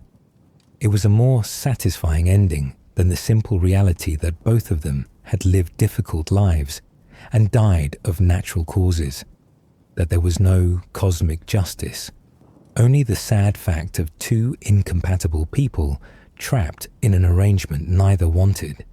George III's death meant that the throne of Great Britain passed to his son, who became King George II, Georg August, who had last seen his mother when he was 11 years old, who had been forbidden to speak of her for his entire adult life, was now king. He could have chosen to acknowledge his mother publicly, to speak of her imprisonment and his father's cruelty, but he did not. The political complications of doing so were too great. Acknowledging his mother's treatment would raise questions about his father's character and by extension about his own legitimacy and position. So Georg August, now King George II, maintained the official silence about Sophia Dorothea of Celle. But privately, He ensured that his mother's will was executed properly, that her properties passed to her children as she had intended, that her wishes were respected even if her life had not been. It was a small kindness, perhaps all he felt able to offer. Sophia Dorothea of Celle died in 1726, but her story did not end with her death. Over the centuries, she has been remembered, forgotten, rediscovered, and reinterpreted by generations of historians, novelists, playwrights, and filmmakers. Her story has resonated across time because it speaks to universal human experiences: the desire for love, the pain of imprisonment, the tragedy of lost opportunities, the cruelty of those in power. In the immediate aftermath of her death, official Hanoverian history tried to erase her. She was not mentioned in court records, not acknowledged in genealogies, except as necessary to establish the parentage of King George II. Her 32 years of imprisonment were treated as if they had never happened. The scandal of her marriage and its dissolution was something the Hanoverian family preferred to forget, but unofficial memory preserved her story. People remembered the beautiful princess who had been imprisoned for love. They remembered the mysterious disappearance of Count Königsmarck and the rumors of murder. They remembered the curse letter and the convenient timing of King George III's death. The story was too dramatic, too tragic, too compelling to simply disappear. In 1749, 23 years after Sophia Dorothea's death, a collection of letters purporting to be the correspondence between Sophia Dorothea and Count Königsmarck was published. These letters, numbering more than 300, were explicit and passionate, detailing the love affair in intimate terms. The publication caused a sensation and renewed interest in Sophia Dorothea's story. Some questioned the authenticity of these letters. Were they genuine correspondence between the lovers, or were they forgeries created by enemies of the Hanoverian family to embarrass them? The debate raged for decades, but modern analysis of the letters, linguistic analysis, comparison with known handwriting samples, cross-referencing with historical events mentioned in the letters, has largely settled the question. The letters are genuine. Sophia Dorothea and Philip Christoph von Königsmarck did exchange this correspondence. The affair did happen. The love was real. The letters are now preserved at Lund University in Sweden, part of a collection donated by Pontus de Lagadi, a collector of archival material from Swedish noble families. They provide an intimate window into Sophia Dorothea's emotional life during those crucial years when she was falling in love with Philip and planning their impossible escape. They reveal a woman who was intelligent, passionate, frightened, and desperately in love. They also reveal Philip as more than just a handsome adventurer. He was someone who could match Sophia Dorothea intellectually, who shared her fears and hopes, who genuinely cared for her. In the late 18th and early 19th centuries, romantic writers became fascinated with Sophia Dorothea's story. It had all the elements of great tragedy: forbidden love, mysterious murder, cruel imprisonment, a curse from beyond the grave. The great German playwright Friedrich Schiller planned a drama titled The Princess of Celle, about Sophia Dorothea's life. He researched extensively, gathering information about her marriage, her affair, her imprisonment, but he never completed the play, leaving only notes and fragments that suggest what might have been a masterpiece of romantic drama. Other writers did complete their works. Novels, plays, and poems about Sophia Dorothea appeared throughout the 19th century. Some portrayed her as an innocent victim, cruelly punished for seeking love in a loveless marriage. Others were more judgmental, seeing her as a woman who had brought her troubles upon herself through her adultery. Most emphasized the romantic tragedy of her story: the beautiful princess, the dashing count, The evil husband and mother-in-law, the decades of imprisonment. In the 20th century, Sophia Dorothea's story continued to inspire creative works. In 1948, a British film titled Saraband for Dead Lovers dramatized her relationship with Count Königsmarck, starring Stuart Granger as Königsmarck and Joan Greenwood as Sophia Dorothea. The film took considerable liberties with historical fact, but captured the romantic tragedy at the heart of the story. The title came from a contemporary description of the situation as a saraband, a slow, stately dance, for two lovers who were already dead before their time. More recently, historians have attempted to separate fact from legend, to understand the real Sophia Dorothea rather than the romanticized version that has dominated popular culture. Scholars like Catherine Curzon, author of The Imprisoned Princess, The Scandalous Life of Sophia Dorothea of Celle, have researched extensively in archives, examining letters, court records, diplomatic correspondence, and contemporary accounts to build a more complete and nuanced picture of Sophia Dorothea's life. These modern scholarly works reveal a complex woman whose story defies easy categorization. Sophia Dorothea was not simply a victim. Though she was certainly victimized, she made choices. The choice to pursue a relationship with Philip, the choice to continue that relationship despite warnings, the choice to refuse to return to her husband even when it meant imprisonment. Whether these were good choices or bad choices is a matter of perspective, but they were her choices, expressions of her agency in a world that gave women very little room to choose their own paths. Sophia Dorothea was also not simply a tragic romantic heroine. She was a real person with flaws and virtues. She could be charming and gracious, but she could also be impulsive and perhaps somewhat naive about the consequences of her actions. She loved her children, but made choices that separated her from them. She sought love and happiness, but in ways that were bound to bring disaster in the world she inhabited.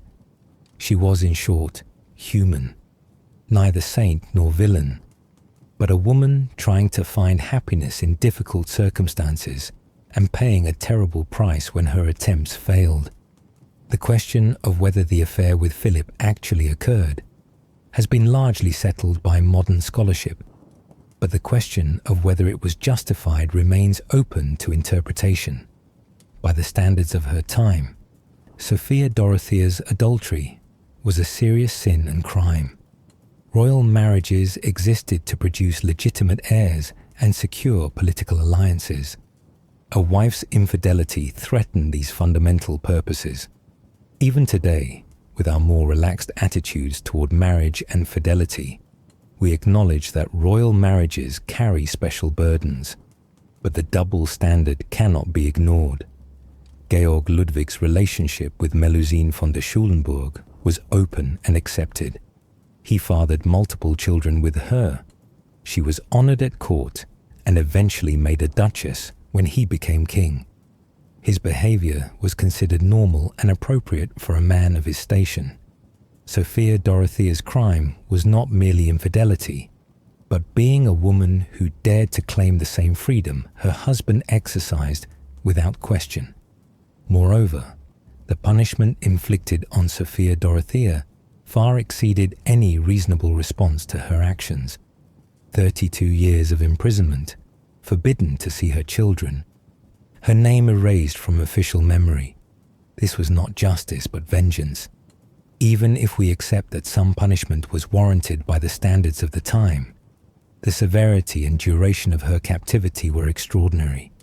It served no practical purpose except to satisfy Georg Ludwig's anger and to avoid any potential embarrassment to the Hanoverian family. The fate of Count Königsmarck remains one of history's great mysteries, even after more than 300 years. The discovery of bones at Leineschloss in 2016 raised hopes that finally definitive proof might be found. But the DNA testing was inconclusive. The mystery endures. Most historians believe Philip was murdered on the night of July 1st, 1694, probably by palace guards acting on orders from either Georg Ludwig or Elector Ernest Augustus, or both. The circumstantial evidence, the enormous payment to Montalbano, the deathbed confessions of guards, the careful cover-up, all point to murder. But without Philip's body, without definitive proof, it remains technically an unsolved mystery. For Sophia Dorothea's descendants, her story was an uncomfortable part of their family history. Her grandson, Frederick the Great of Prussia, was one of the most brilliant military commanders and enlightened monarchs of the 18th century. But he grew up knowing that his grandmother had been imprisoned for decades, that his grandfather, King George III, had been responsible for that imprisonment, that the Hanoverian family had secrets and scandals in its recent past. According to some accounts, Frederick owned some of the letters between Sophia Dorothea and Königsmarck. His aunt, Queen Louisa Ulrika of Sweden, had allegedly stolen them and sent them to him. He reportedly read them with fascination, but never spoke of them publicly. In Britain, the descendants of King George II continued to rule for generations, eventually becoming the House of Windsor that still reigns today. Sophia Dorothea of Celle is thus an ancestor of the current British royal family. Queen Elizabeth II, who reigned from 1952 to 2022, was Sophia Dorothea's direct descendant through multiple lines. Prince William, heir to the throne, carries Sophia Dorothea's blood. Her story is part of the royal family's history, though it is not a part they frequently discuss. Sophia Dorothea's imprisonment at Ahlden has been remembered in the local community, where she spent the last 32 years of her life. The people of Ahlden, who benefited from her generosity after the fire of 1715, preserved her memory. The castle where she was imprisoned still stands, though it has been modified and restored over the centuries. It serves as a reminder of her long captivity and of the cruelty of dynastic politics. The Stadtkirche St. Marien in Celle, where Sophia Dorothea is buried beside her parents, has become something of a pilgrimage site for those interested in her story. Her grave is marked, her name acknowledged. In death, she has the recognition that was denied to her in the last 3 decades of her life. Visitors come to pay their respects, to remember the imprisoned princess, to reflect on her tragic story. In 2016, to commemorate the 350th anniversary of Sophia Dorothea's birth, the Residence Museum in Celle Castle organized a special exhibition titled Ins Bild gesetzt, set in the picture. The exhibition featured various portraits of Sophia Dorothea, examining the different roles she was expected to play: daughter, wife, mother, princess, and asking questions about who she really was behind these public images. Contemporary artist Anja Selke created new portraits of both Sophia Dorothea and Philip Christoph von Königsmarck, depicting them without their formal court trappings, showing them as private individuals rather than as historical figures. The exhibition also featured quotes from the love letters between Sophia Dorothea and Philip, displayed on the ceremonial bed in the castle. One quote in particular captured the passion and the tragedy of their relationship. Alles, was aus einem Übermaß an Liebe geschieht, muss verziehen werden. All that happens from an excess of love must be forgiven. Sophia Dorothea had written these words to Philip in July of 1693, a year before his murder and her imprisonment. She was arguing that their love justified their actions, that anything done out of love should be forgiven. It was a hopeful statement, but history proved it tragically wrong. Their love was not forgiven. It was punished with death for Philip and with living death for Sophia Dorothea. What lessons can we draw from Sophia Dorothea's story? One lesson is about the cruelty of systems that value political expediency over human happiness. Sophia Dorothea's marriage to Georg Ludwig was arranged for financial and territorial reasons, with no consideration for the compatibility or wishes of the bride and groom. When that marriage inevitably failed, the response was not to seek a humane solution, but to punish the person with the least power, Sophia Dorothea. The system worked exactly as it was designed to work, protecting the interests of the powerful while sacrificing the happiness and freedom of those with less power. Another lesson is about double standards and hypocrisy. Georg Ludwig's behavior, his open affair with Melusine, his cruelty to his wife, his possibly ordering the murder of Count Königsmarck, was tolerated because he was a man in power. Sophia Dorothea's affair, even though it came after years of neglect and humiliation from her husband, was treated as an unforgivable crime. The rules were not the same for men and women, for the powerful and the powerless. This inequality was not an accident or an oversight, but a fundamental feature of the world Sophia Dorothea inhabited. A third lesson is about the importance of mercy and proportionality in punishment.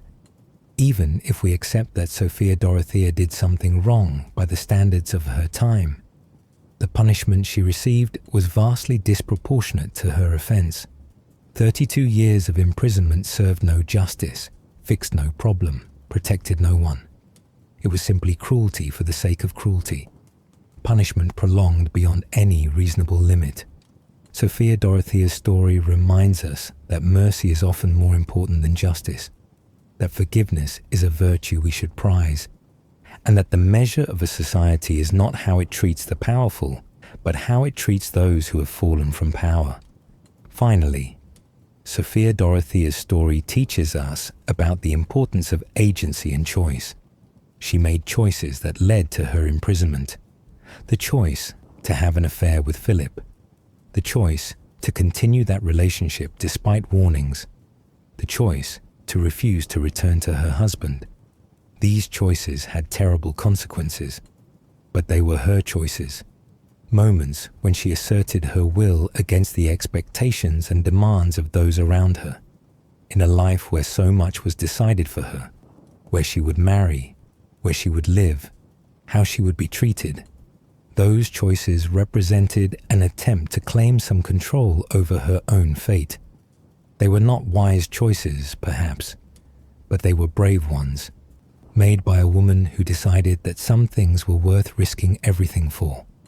As you drift off to sleep tonight, dear listener, perhaps reflect on Sophia Dorothea's story and what it means.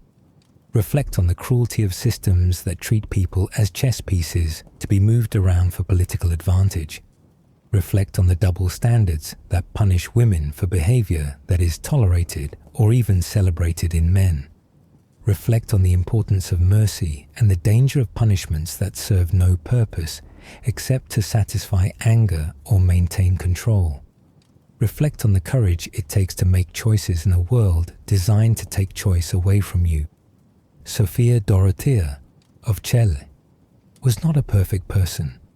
She made mistakes, did things that were wrong by the standards of her time and arguably by any standard. But she was a human being who wanted to be loved and respected, who sought happiness in a world that offered her only duty and obedience. She paid an extraordinarily high price for seeking that happiness. 32 years of her life spent in a prison, separated from her children, forgotten by the world. Rest now, as Sophia Dorothea finally could rest after so many sleepless nights at Alden. Let her story remind you that behind every name in a history book, behind every portrait on a palace wall, behind every grave marker in an old church, there was a real person with real feelings, real hopes, real suffering. Let her story remind you that kindness matters, that mercy matters, that treating people with dignity and respect matters. Good night, dear sleepy listener. May your dreams be peaceful. May you wake to a world with more kindness and less cruelty, More mercy and less vengeance, more love and less hate. And may Sophia Dorothea, after 3 centuries, finally find the peace that was denied to her in life. Sleep well.